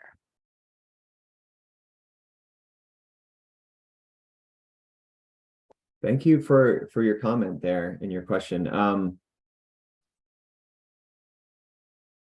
So the design plan is for owners and operators that will be installing a gas collection and control system. If there's a collection system already in place for some of these landfills, they may already be following the EPA's requirements of design plan. I don't know off the top of my head what these requirements would be. But these requirements and laid out in our rule will be for owners and operators that need to comply to our rulemaking via installing a new gas collection and control system. And I'm not sure if I fully answered that.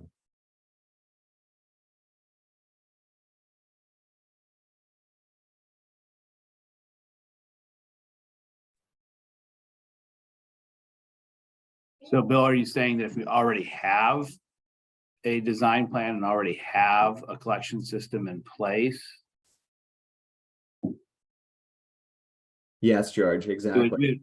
Okay, then would we need to update the design plan then to meet these requirements and meet the other requirements that we operate under for EPA and NSPS, or would we keep moving forward under our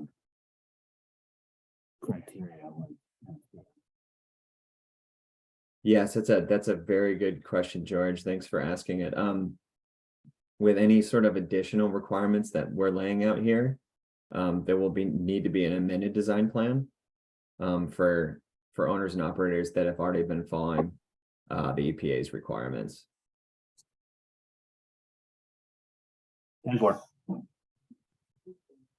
Thank you.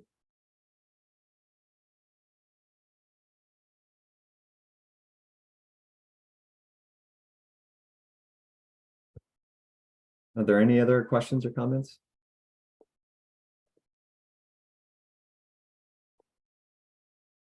Sue Ellen, go ahead. Thanks, Bill. I'm trying to keep all of the dates clear in my head about when all of this would be required. Because I know that this happens after certain first steps have already happened that you've described. Can you summarize that, the timeline on this? Absolutely. Yeah, thanks for your comment, Sue Ellen. So Nick, do you mind going back to the previous slide? Thanks. So actually I think it might be the one before this. Yes, exactly. Thank you. So date of implementation, we're currently looking at January 1st, 2025. So that would also be the effective date of this subchapter. So landfills that will have to meet the requirements of installation for either an enclosed flare or other flares or other energy recovery devices will have to submit this design plan within a year after that effective date of January 1st, 2025. Or within 1 year of detecting any leak on the landfill surface at 200 ppmv. And that requirement would trigger the installation of a gas collection and control system, any methane detection leaks of 200 parts per million by volume. Does that help out with the timeline a bit?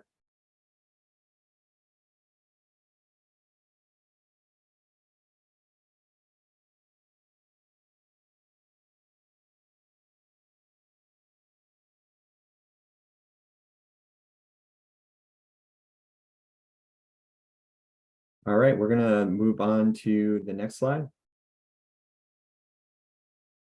Which I think was, yes, this one right here. So this is general operational requirements for operating a gas collection and control system. And this language is language of our law. So a GCCS must route the collected gas to a gas control device or devices and operate the collection and control system continuously except as provided in subsection 7, 8, and 9, which we'll be covering in the next few slides. Well, they must also operate the GCCS so that there is no landfill gas leak that exceeds 500 parts per million by volume, measured as methane at any component under positive pressure. And the gas collection system must be designed and operated to draw all the gas toward the gas control device or devices.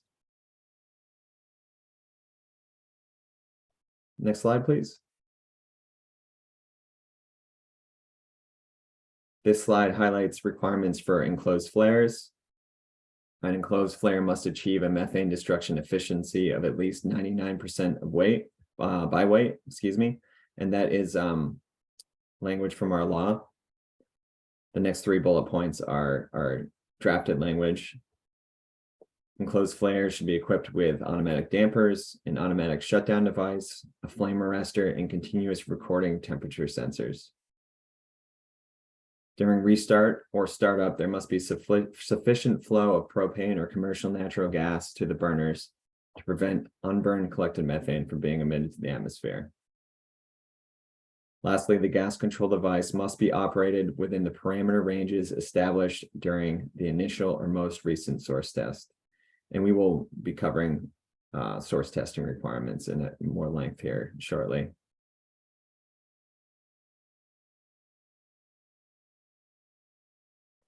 Are there any comments or feedback on language for operation of enclosed flares?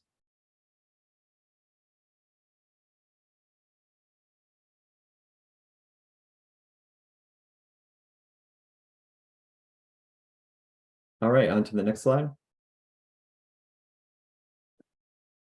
This slide details requirements for open flares, and we are using the the federal standard on this, 40 CFR section 6018. An open flare must meet those requirements, and that's also statutory language or language from our law. The next two bullet points are also language for our law here. An open flare installed and operating prior to December 31st, 2022 may operate until January 1st, 2032. So that's a 10-year timeline for operation of an open flare. Unless the owner or operator demonstrates the satisfaction of ecology or the local authority that the landfill gas heat input capacity is less than 3 million British thermal units per hour and is insufficient to support the continuous operation of an enclosed flare or other gas control device. The owner or operator may temporarily operate an open flare during the repair and maintenance of the gas control system or while waiting installation of an enclosed flare, or to address offsite gas migration issues. Any owner or operator seeking to temporarily operate an open flare must submit a written request to the local authority. So once again, this is a 10-year timeline for operation of open flares until an enclosed flare must be installed.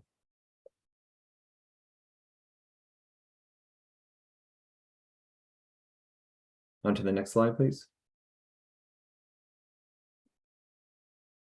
The slide lays out requirements for other control devices, other devices other than open or enclosed flares. And this is all language from our law. If a gas collection and control system routes the collected gas to an energy recovery device or devices, they must achieve a methane destruction efficiency of at least 97% by weight.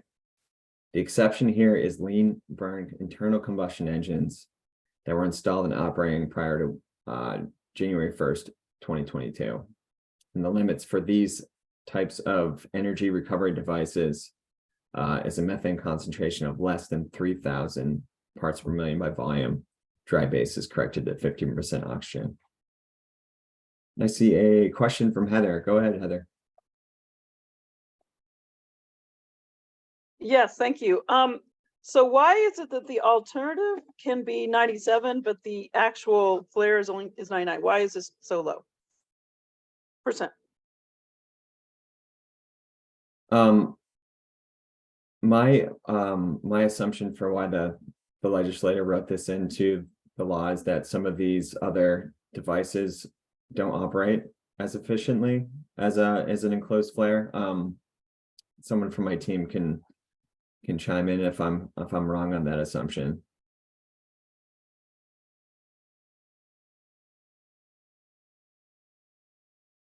But this is language. Statute. Okay, got it. Thank you very much. Thank you. If a boiler or process heater is used as the gas control device, the landfill gas stream must be introduced into the flame zone, except that where the landfill gas is not the primary fuel for the boiler or process heater. Introduction of the landfill gas stream into the flame zone is not required. Gas control device must be operated within the parameter ranges established during the initial or most recent source test. And lastly, if a gas collection and control system routes the collected gas to a treatment system for processing and sale, they must ensure the system achieves a methane leak rate of 3% or less by weight. Venting of processed landfill gas to the ambient area is not allowed. And if the processed landfill gas cannot be routed for sale or reuse, then it must be flared.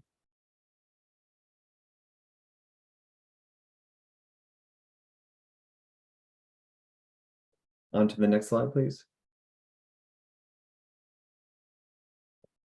Okay, source testing requirements. An initial source test must be conducted within 180 days of initial startup of the gas collection and control system. If a gas control device is currently in compliance with source testing requirements as of June 9th, 2022, the owner or operator must conduct the source test no less frequently than once every 5 years. And that's language from our law.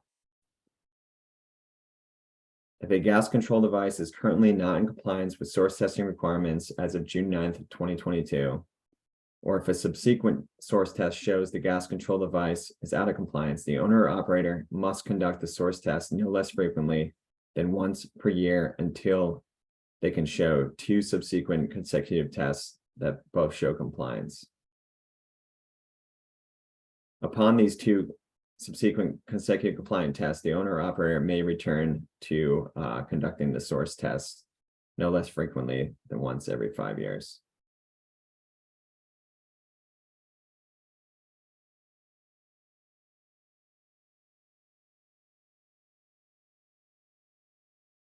On to the next slide, please.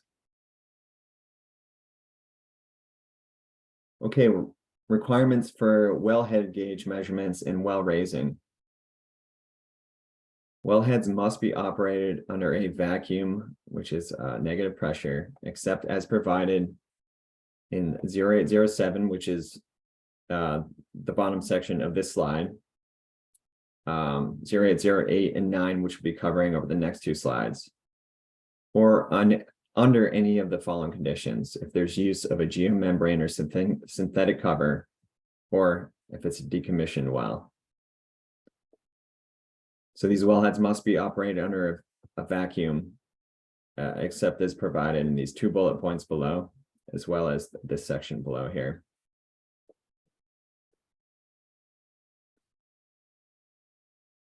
Now looking at the below section 0807, the requirements of sections 0803A, 3B, and 6, which is 6 is the above. 3A and 3B, just to recap, we've covered that. The language in 3A states that to route the collected gas to a gas control device or devices and operate the gas collection and control system continuously.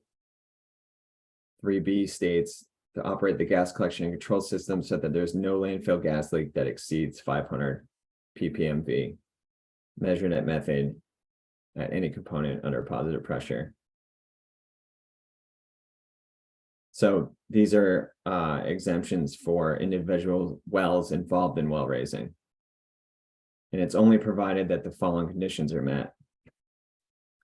These wells that are being raised, there should be new fill being added or compacted in the immediate vicinity around the well to minimize methane leaks.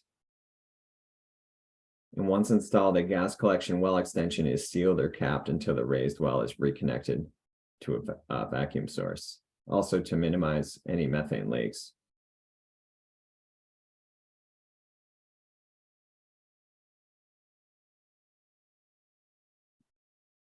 All right, Catherine, go ahead. Thanks for walking us through. Can you step through sort of the why? What problem are you solving with these particular provisions, or who are you drawn from? Yeah, absolutely. And thanks for your comment. We in regard to the top section, the wellhead gauge, we want to make sure that there are to minimize any sort of positive pressure breaches. So these wellheads must be operated under negative pressure, with some of the exemptions that I have laid out, because we want to making sure these wellheads are operating properly and not leaking out methane. In regards to well raising, there are a couple of exemptions during this process, with the caveat being that new fill is being added or compacted around these areas where the well is being raised. And this is all just to minimize methane leaks during these processes.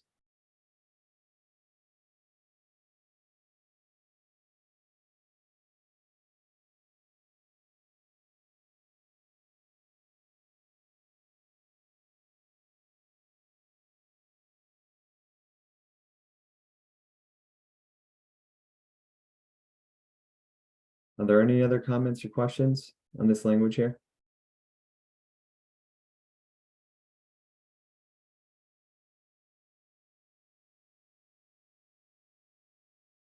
Okay, on to the next slide.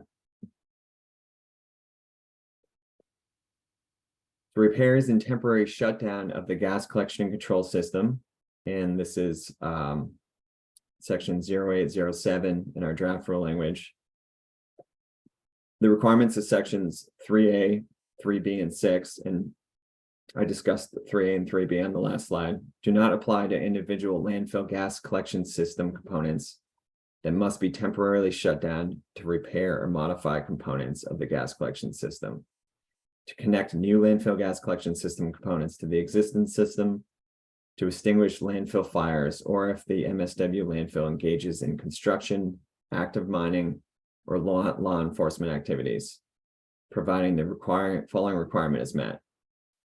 In the design plan, methane, it's laid out that methane emissions are minimized, mitigated during this shutdown.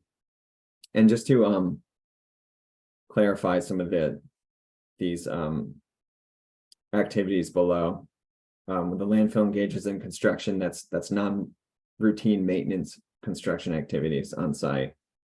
There is an exemption or statute for active mining, as well as for law enforcement activities. And we do require in our record keeping section, records kept for times and dates of these activities and more of a description of what they include.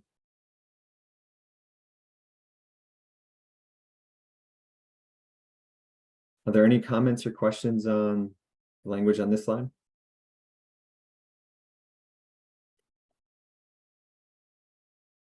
Hi, Heather, go ahead. Yeah, I don't know if there was a second slide. So the thing is that it doesn't say during the activity itself. So if you look at it, says, so they're planning to do these things. So it just feels like there's a little bit of wiggle room that shouldn't be there. It should be during the actual activity in that paragraph somewhere. Yes, thanks for your comment on that, Heather. That does make sense. It's implied, but it's not said. Yeah. We will certainly make note of that. I think that makes a lot of sense.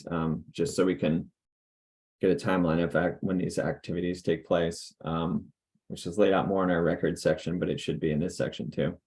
So thank you for your comment. Go ahead, Catherine. Hi, and I'm having internet issues, so let me know. Cut me off.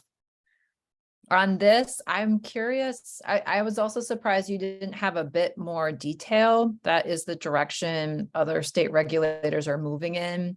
I think CARB noted in there recently that almost half of sort of leaks coming from systems is due to downtime, right? So they're really looking at, okay, how can we minimize that? How can we find something reasonable? So I'm curious if that, you'd be interested in, following up with a few more guidelines as CARB is doing.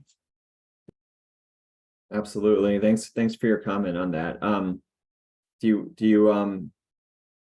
you foresee this as something being in the design plan for minimizing or mitigating any sort of methane leaks during these processes? It is, but sorry, CARB's looking at actual downtime, right? And how to minimize actual downtime, just to make sure there's just effective mitigation happening during those disruptions, right? So sorry if I'm out of step and you're just saying I'm in the wrong section. I appreciate it. Oh, no, I appreciate the comment. We will certainly take note of that and look into that a bit more.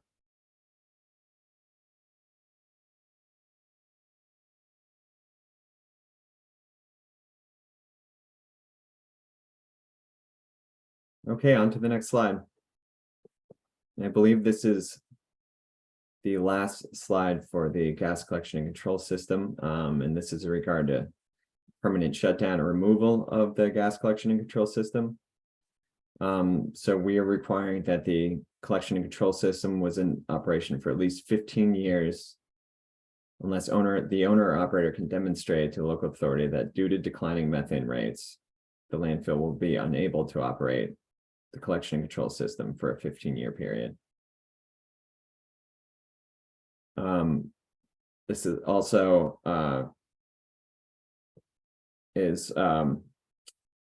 before they can remove the GCCS, you need to make sure that surface methane concentration measurements don't exceed the limits which we've described before, which is 500 ppmv for instantaneous and 25 for integrated.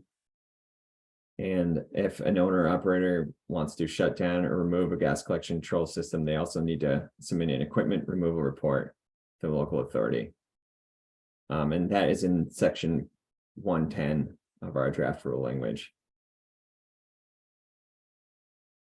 The owner operator of the landfill that is capped or removed a gas collection and control system must conduct surface emissions monitoring over the portion of the landfill with the capped or removed gas collection and control system for at least 8 consecutive calendar quarters after the system has been capped or removed. Surface monitoring must comply with the following requirements. The walk-in grid, and this is in section 9, which is our test methods and procedures. We'll be going over this after our next break here. May be increased to 100-foot spacing so long as the walk-in grid is offset by 25 feet each quarter. So by the end of 1 year of monitoring, the entire surface has been monitored every 25 feet.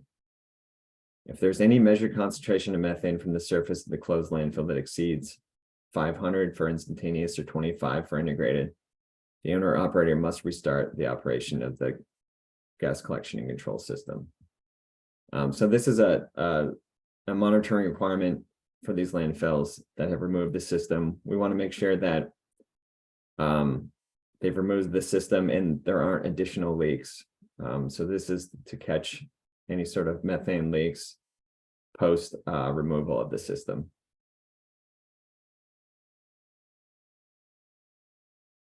Are there any comments or feedback on the language on this slide?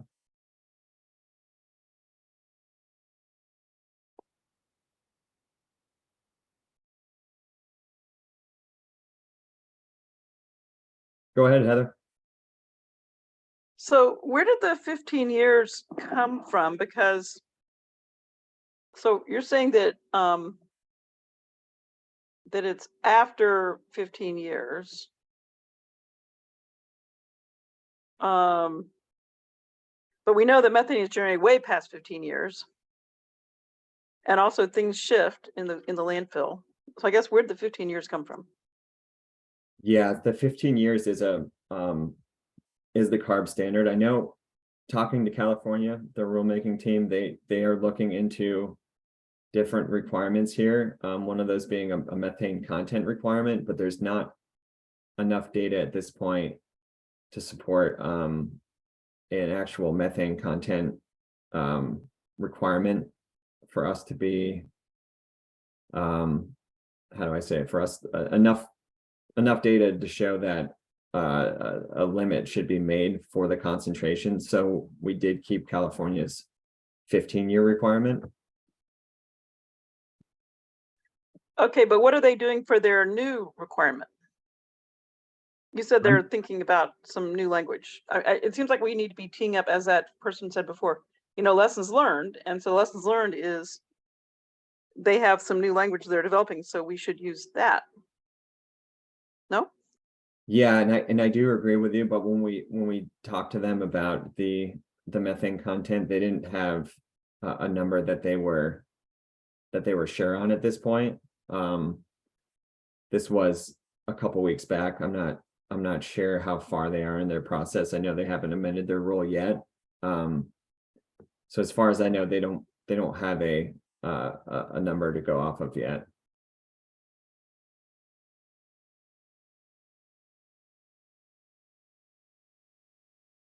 And that's for methane content as opposed to a timeline such as 15 years.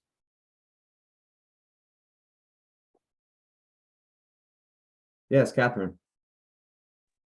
Sorry, I just did a deep dive on closed landfill. So a lot of this is top of mind, and just, wow, the length of emissions can be, 50, 70 years, right? I'm not saying in all cases. So once you remove that gas capture system, that was your method to prevent methane. So I'm curious if you guys would consider as California is developing their rule, sort of other common sense changes, like perhaps shifting that 15 years to a later time frame, or having, more prescriptions around the surface methane concentration measurements. So just, brainstorming here, but just wanted to make the point that once that system is shut down, it's shut down even as you have monitoring. That's not the same thing. And the current issue with this is you're doing surface methane concentration measurements while the gas capture system is active. So you don't actually know how you're doing. Yeah, thanks for your comment on that, Catherine. And also different, Catherine, from my team. It seems like you want to chime in here on this point. I was gonna say, so in my mind, we're considering the 15 years as an absolute minimum. So as we continue with the collection, landfills are going to see how much gas they're collecting, and they will have to prove to us, along with the 15-year minimum, that they're not producing enough gas to qualify for a gas collection control system. So that 15 years is just like a minimum cap of time.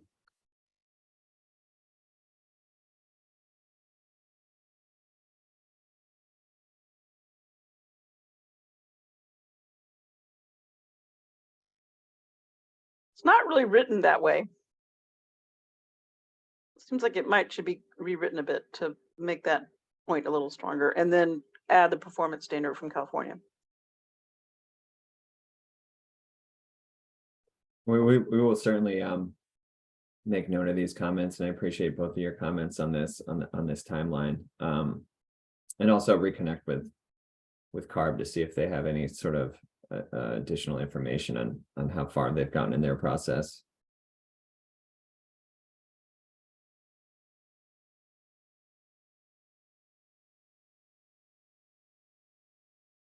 It looks like we have a question in the chat as well.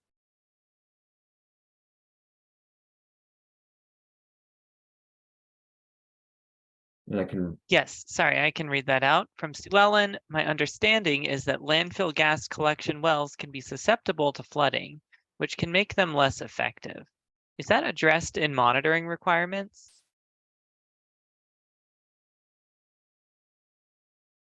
Thanks for your comment on that, Sue Ellen. Yes, the collection wells certainly can be susceptible to flooding, especially for landfills on the west side that receive a lot more precipitation.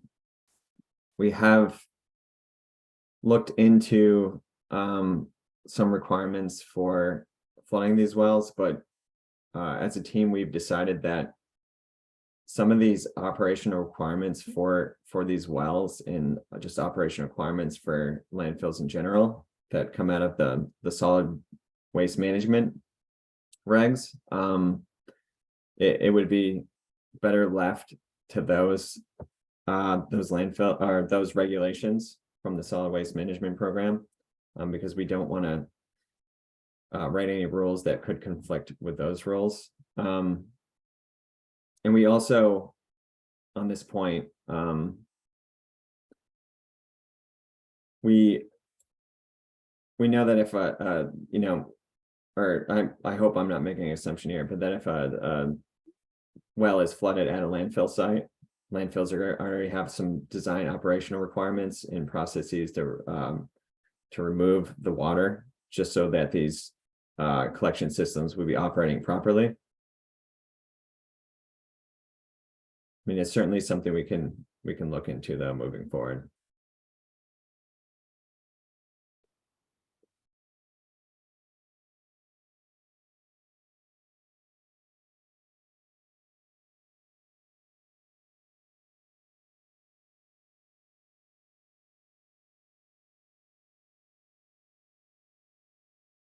Any other questions or comments? Thank you.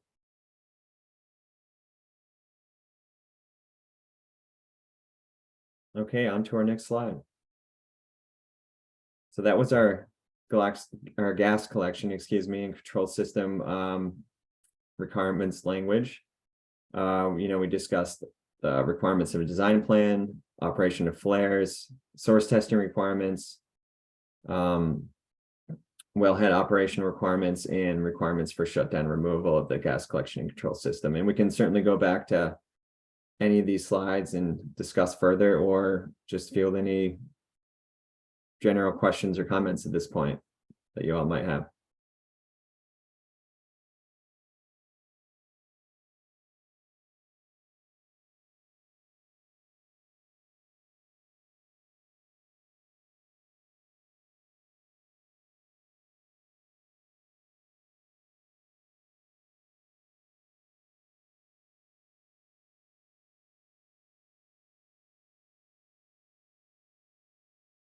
All right, well, that brings us into our next break here.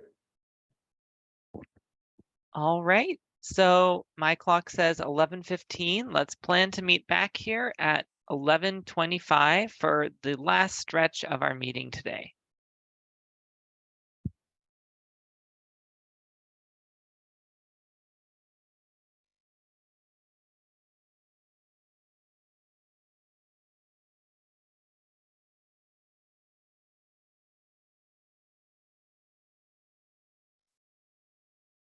All right, and now, Bill, I'll hand it back off to you once more. Thank you, Nick, and thank you all for sticking with us this long. We know it's a long meeting, and there's a lot of content being covered here, and we really appreciate your comments and feedback thus far on some possible changes that can be made. So as Nick mentioned, this is our final stretch. We're going to be going over some test methods and procedures. And then we'll talk about the economic analyses that will be coming up in the coming weeks here, as well as some next steps with our rulemaking. So this is section 9 of our draft rule language for those of you who have that document open. The first subsection on that is on hydrocarbon detector specifications. So any instrument used for the measurement of methane must be a hydrocarbon detector or other equivalent instrument approved by the local authority that meets the calibration specifications and performance criteria of either EPA's reference method 21, which is incorporated by reference herein, except for the following: methane replaces all references to VOCs, which are volatile organic compounds, and the calibration gas shall be methane. We are also allowing some flexibility for other approved EPA test methods, as long as there's approval by the local authority. I know we discussed this a little bit earlier with your comment, Heather. There's been a lot of exciting technology changes here in regard to remote sensing, as well as on the ground monitoring technologies. One of those technologies that was recently approved is for conditional use is OTM 51, which is a ground monitoring technology. And we did want to allow flexibility for other methods as they come up. EPA's reference method 21 is the reference that's also allowed by California and Oregon in their standards. But as I said, we do want to allow that flexibility for new technologies as they evolve. Are there any questions or feedback on the language on this slide?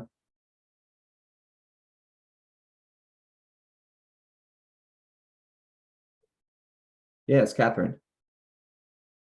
Sorry, I fully appreciate the detail and the work here. So Oh, I'm not no, raising no. my hand when I'm like, okay, I'm tracking. So, but No, we you're only appreciate hearing the from feedback. me. Yeah, on the question mark. So yeah, I appreciate hearing the intent behind this, and just, it doesn't matter what conference I'm at, I'm hearing about, a technology that is not, holding a sniffer to the ground for 2 inches from, 2 inches from the ground. Right. So it's exciting to see that.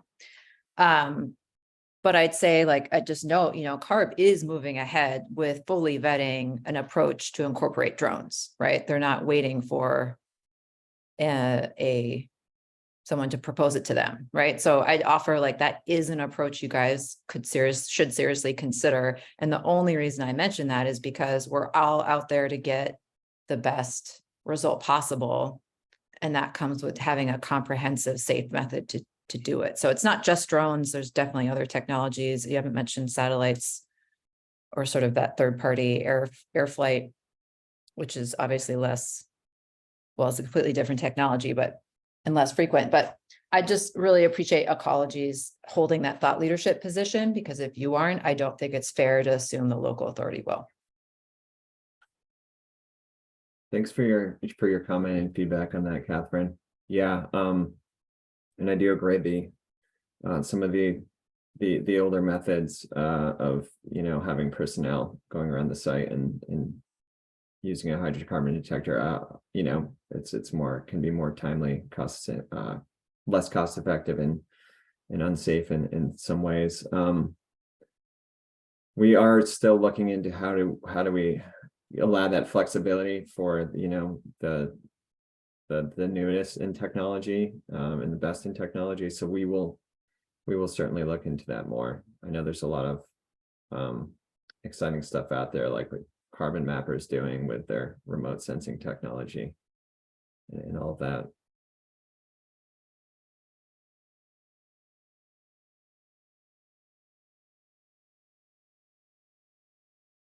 All right, it looks like we have a comment in the chat, which is from Matt. Is there a list of approved hydrocarbon detectors? How do we know if our instrument is approved? Thanks for your question, Matt. I'm not sure about a list of approved hydrocarbon detectors. I'm going to pass this one off to the team if anyone knows.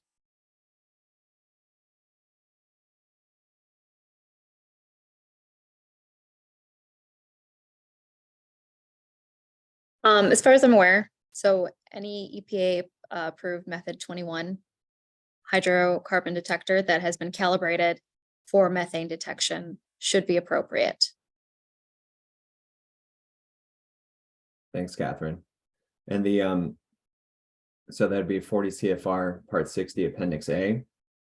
We'll go over the method 21 guidelines for how to which hydrocarbon detector should meet that standard, which we are incorporating by reference here in our language.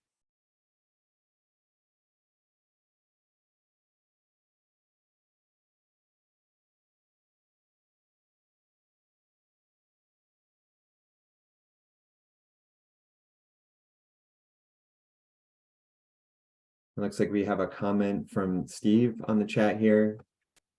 Yeah, Steve said one challenge is to know how your instrument will separate methane from other organics. Thanks for your comment on that, Steve. I know as written now, the instrument should be calibrated to methane. I'm not sure once it's calibrated to methane, the other challenges that may present. But we are going with the reference method 21 on this one.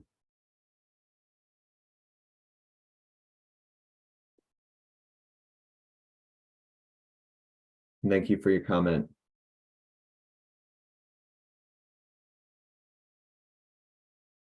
Okay, on to the next slide. So next three slides will be going over how to calculate heat input capacity at landfills that have different technologies for methane collection and destruction. This first one is for MSW landfills without carbon absorption or passive venting systems. And the heat input capacity must be calculated using the procedure as specified in Appendix 1. When we shared our draft language online, we don't have our heat input capacity in the appendix as of this point. We are following CARB on this one, and it's IPCC methodology from 2006. Actually, Catherine, could you post that in the chat when you get a second, if anyone's interested in checking out this calculation right now. But of course, when we put together our rule language, we will have this calculation in Appendix 1. We're also requiring that additional information may be requested as necessary to verify the heat input capacity from the landfill. Site-specific data may be substituted when available.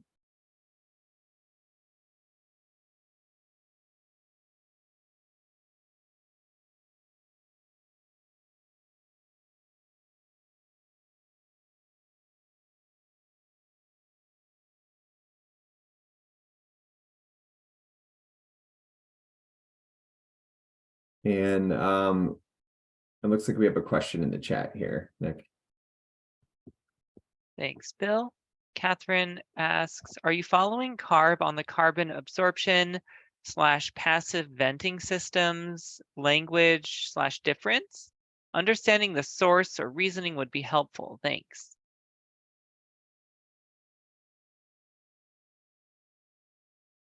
Thanks, Catherine. I think I'm gonna pass this one off to you, Catherine, if you are able to answer it. Yeah, we're following the California methodology in this case.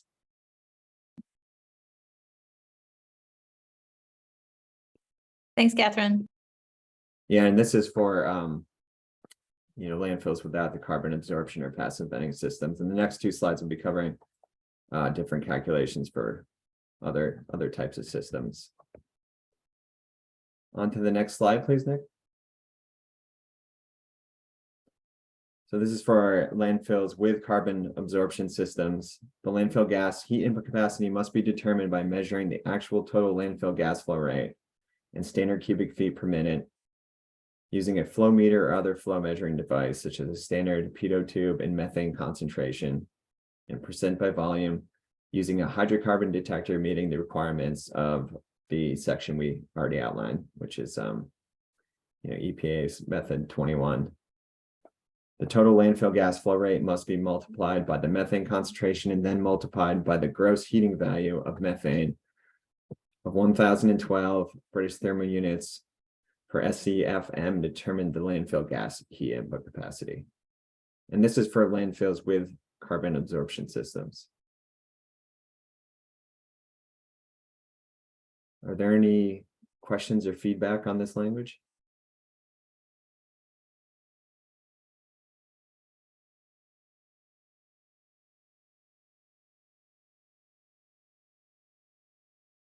Okay, on to the next slide. And lastly, this is for landfills with passive venting systems. The landfill gas heat input capacity must be determined pursuant to both of the following and is the higher of those determined values. The first one being the slide for the CARB standard, which is IPCC methodology. And that's in reference to 0902A. And the second being the owner and operator must measure the actual landfill gas flow rates using a flow measuring device, such as standard pitot tube and methane concentration using a hydrocarbon detector, meeting the requirements of EPA reference method 21 from each venting pipe that is within the waste mass. Each gas flow rate must then be multiplied by its corresponding methane concentration to obtain the individual methane flow rate. The individual methane flow rates must be added together and then multiplied by the gross heating value of methane of 1012 British thermal units per standard cubic feet per minute to determine the landfill gas heat input capacity. So it's going to be the higher landfills with passive systems will have to do both of these measurements, and it's going to be the higher of whatever measurement of these two.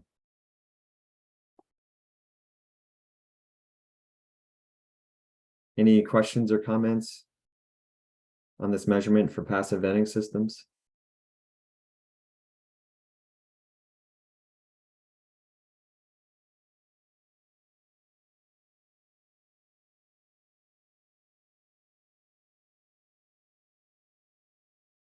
Okay, on to the next slide, please.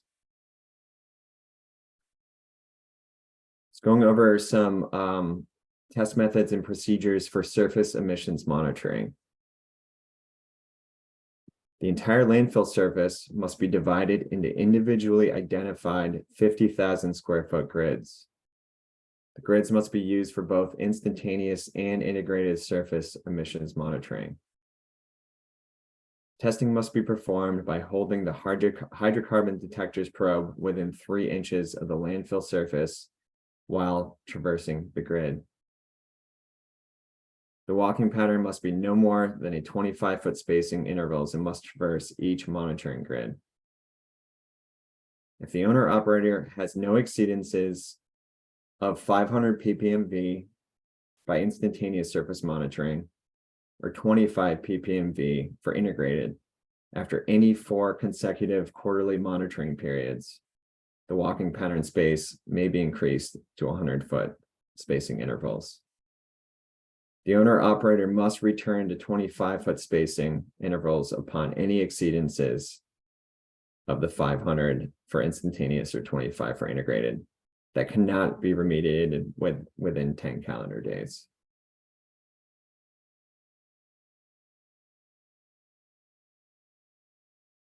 Is there any feedback on this language for the surface emissions monitoring test method?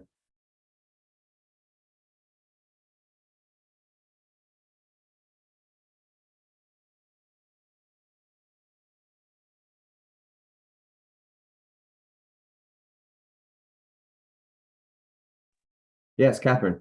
Sorry, obvious thing to say is, is there a way to achieve your, let's be open to the fact that there's lots of other technologies out there, is that 3 inches limiting? I'll defer to the rule writers, but it's a question. Yeah, that's and thank you again for bringing that up. That's but something we'll certainly look into, because we don't, we want to allow flexibility for new methods as it's written now. If it's an EPA alternative method, there can be approval by the local authority, but we also don't want to be Right. Limiting within these test methods and procedures. So yep, I do appreciate that comment, and we will certainly look into making our rule language reflect that, so there's no limitations there.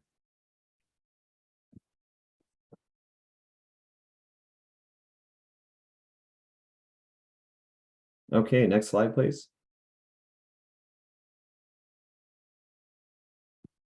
If an owner or operator can demonstrate that in the past 3 years before the effective date of this chapter, and timeline wise, we're looking at January 1st, 2025 for that effective date, the date of implementation, that there were no measured exceedances of 500 parts per million by volume by annual or quarterly instantaneous surface emissions monitoring, the owner or operator may increase the walking pattern spacing to 100-foot intervals. The owner operator must return at 25-foot spacing intervals upon any exceedances that cannot be remediated within 10 calendar days. They also must show through demonstration that the instrument used for methane detection meets the hydrocarbon detection specification standards, which we've already outlined here.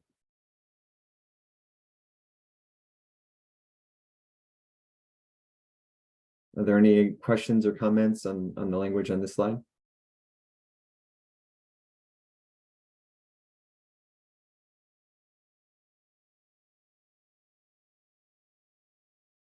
Yes, Catherine. sorry again. That's okay. No, it keeps it interesting. And I feel like I look forward to hearing from anyone else. Look, obviously other states that have moved are going with the 25-foot. I'm not aware whether they have this sort of exception, if you will. I'll just offer already at 25-foot, already at 100-foot, you're not traversing all of the landfill that you need to monitor. And, you know, landfills before this rule goes into place, right, are not having the benefit of all the other parameters and support. So I'd say, I'd just ask, like, for you folks to seriously consider whether this is, you know, perhaps like too broad straight off the bat, for, again, you wanting to achieve your goal, which is lower methane emissions. Thanks, Catherine. And do you mean the easing to the 100-foot standard or the 20? Sorry, yes, the 25-foot first spacing? paragraph. Yep. Okay. Yep. Yeah, we wrote that in there because we did want to allow some flexibility for landfills that haven't shown any exceedances in the past, because we do realize that some of these landfill sites, especially the bigger ones, that they end up walking miles to monitor the whole site. But we will certainly look into that because, of course, the purpose of Yeah. this is to limit methane emissions. For sure. I guess I just offer, we don't know where they're walking. There's no map, right? Like, this is pretty loose language. And I'm not saying like folks are trying to duck it, but just like, this is the tool that allows folks to do remediation. Like, this is your main tool, the walking and the finding. So again, like, I appreciate you carefully considering sort of the trade-off that you're putting out there. That's all. Sure. And they will have to, in regards to reporting on surface emissions monitoring, they will have to report with a map of the grid, as well as the corresponding percentages of, the different types of landfill cover, whether it's intermediate or capped, or the working phase, which, they won't have to monitor the working phase, but they will have to report on that. But we can certainly look into making that more of especially for the reporting requirements, obvious in the actual language in this section or the monitoring section.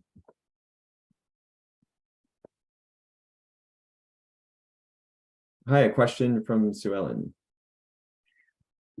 So I just kind of wanted to follow up on that. I was trying, Catherine, thank you for asking that. I was trying to figure out how to say it as you raised your hand. And I guess the thing that, so I'm also concerned that the 100 feet is too broad of a, pattern to walk, and that it would be, I guess the thing that I want to add is that there's an importance of knowing that the system that gets installed is working as it was initially intended, which maybe could be determined, at the beginning by walking the 25-foot pattern. But then, added on to that, the concern is that things, shift and change in the landfill. And, so having this important tool be, loosened up is of concern to me, because things can change so quickly.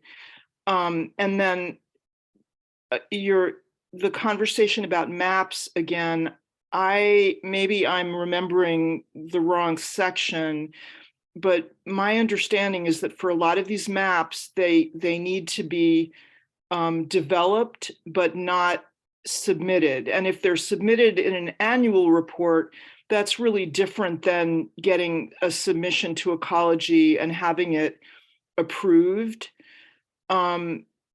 as adequate and as meeting the, again, meeting the requirements of what you're asking for. So I'd also, suggest this could be a place where the maps are really critical, and they should be submitted, not just available, but submitted, and that they should be reviewed for meeting the requirements. Thanks for your comments, Sue Ellen. Yeah, we will certainly look into the standard and the easing of 25 to 100-foot spacing. In regard to the reports, our annual report does require submittal to both ecology and the local authority, and within that there's going to be a quarterly instantaneous surface monitoring report that requires the date of monitoring, as well as the location of the monitoring grid and coordinates, as well as coordinates of areas exempted on a topographic map. And we can also, look into why that's just instantaneous, because some folks might be doing integrated surface monitoring as well. But that will be something that will be submitted on an annual basis to both our department as well as the local authority. Thank you. Thank you.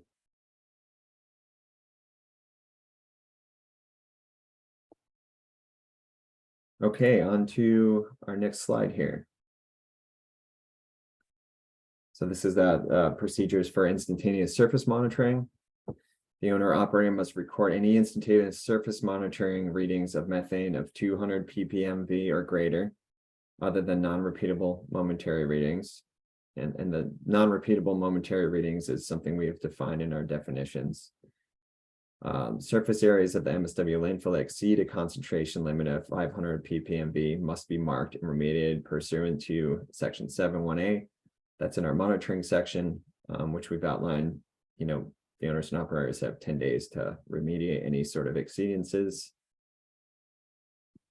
The landfill surface areas with cover penetration, distressed vegetation, cracks, or seeps must also be inspected visually and with a detector that meets the requirements of the hydrocarbon specification standards, which we've outlined.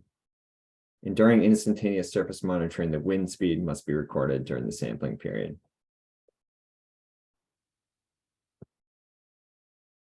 Are there any questions or comments on this slide?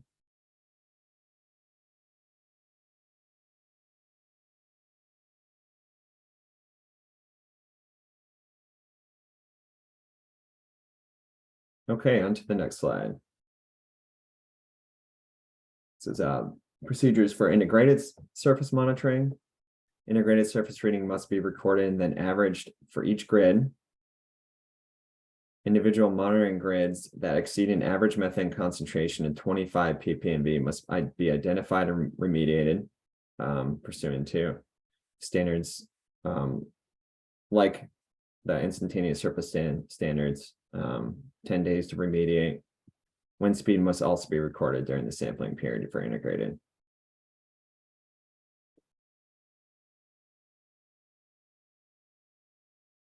Next slide, please.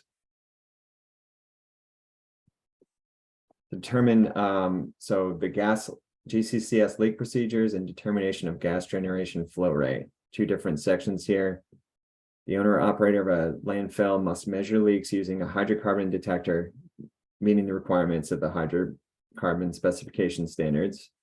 And this is for monitoring of the gas collection and control system. For gas generation flow rate, the expected gas generation flow rate must be determined as prescribed by the 2006 IPCC guidelines for national greenhouse gas inventories, which is in Chapter 3 and is incorporated by reference herein, using a recovery rate of 75%.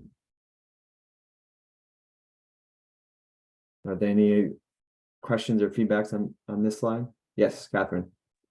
Love to hear from other folks. Couple things. One is measuring for component leaks is certainly a category that other states have considered. Some have done. So I'm curious if leak component measuring for that component leaks, I can talk. And then under that gas generation flow rate, I know on the inventory side, there's a active rulemaking around what that recovery rate assumption is. That is a very active source of debate, but I think most recently they're looking at a bit lower percentage. So I'd ask you guys to, just because that's so active, right, to really try to lean on the conservative side. It really varies, as we all know, the actual recovery rate. So 75 is on the high side. Absolutely. Thanks for your comments. In regard to the component leak standard, we do have a component leak standard in our gas collection and control system requirements, and that will be a not monthly. Monthly is for wellhead, a quarterly monitoring requirement for component leaks, Got which it. will have to be tagged and remediated. I was looking into more of these IPCC guidelines. I know they came out with additional language in 2019, but they didn't change the flow rate calculation. But that's something that I will make note of and certainly research more, because we want to use the most up-to-date science in this.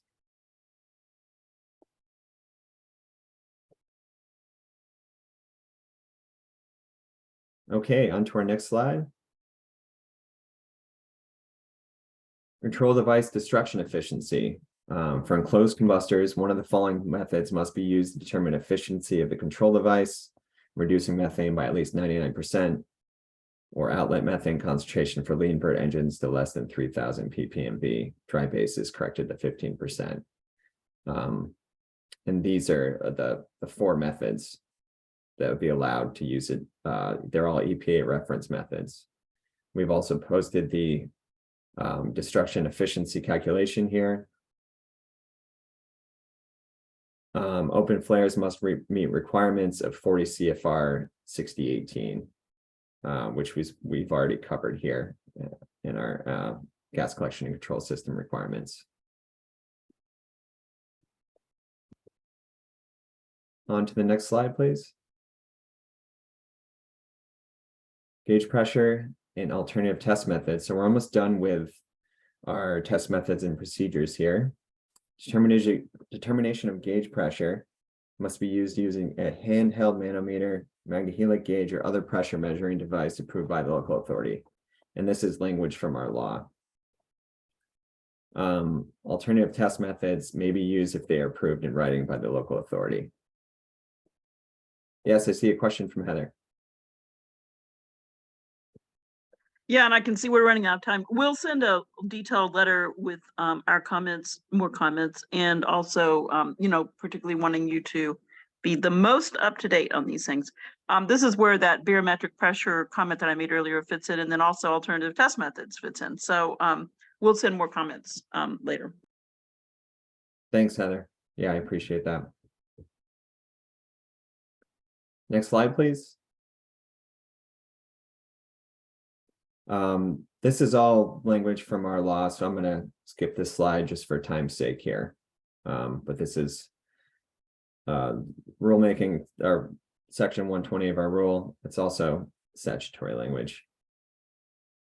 Next slide, please. Are there other questions or comments on what's been covered in the test methods and procedures section?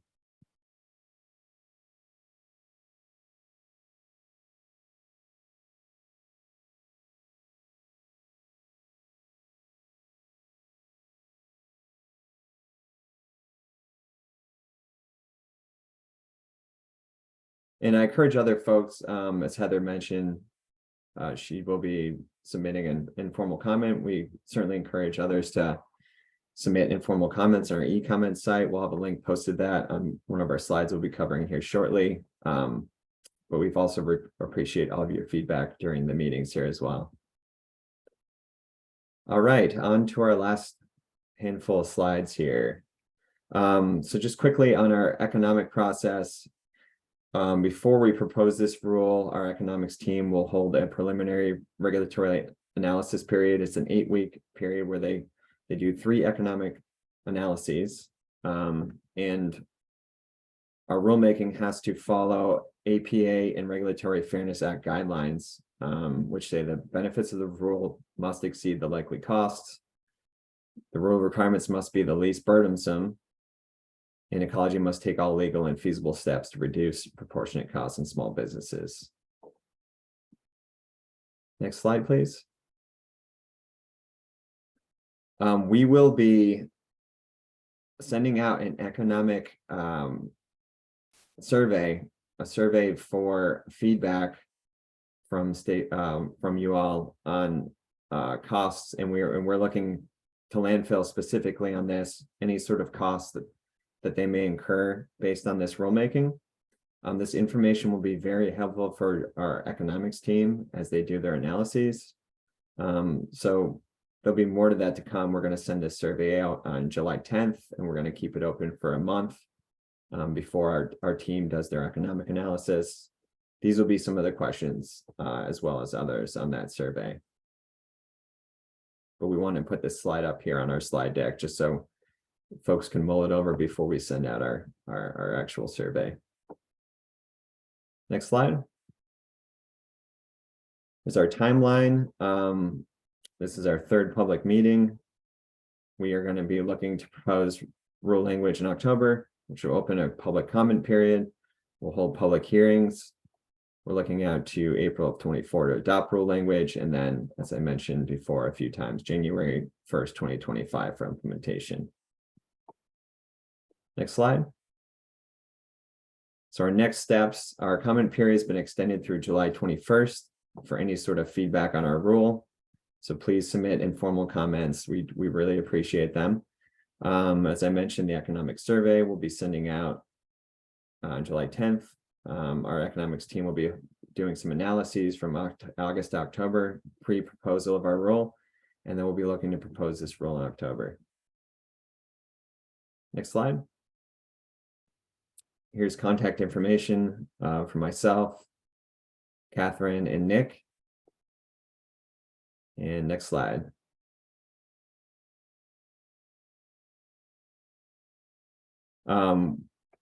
We posted these links on our prior meetings, but I've added a link on the bottom to the economic analyses here in case folks want to check out the process and what our econ team does during these analyses.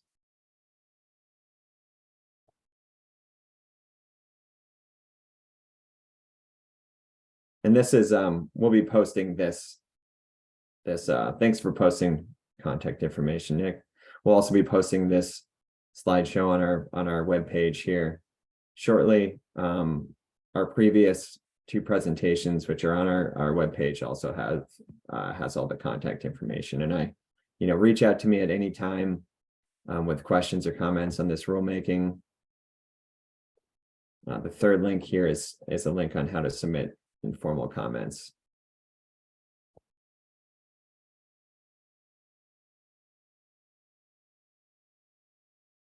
And that wraps it up. I know we went a little bit over time here.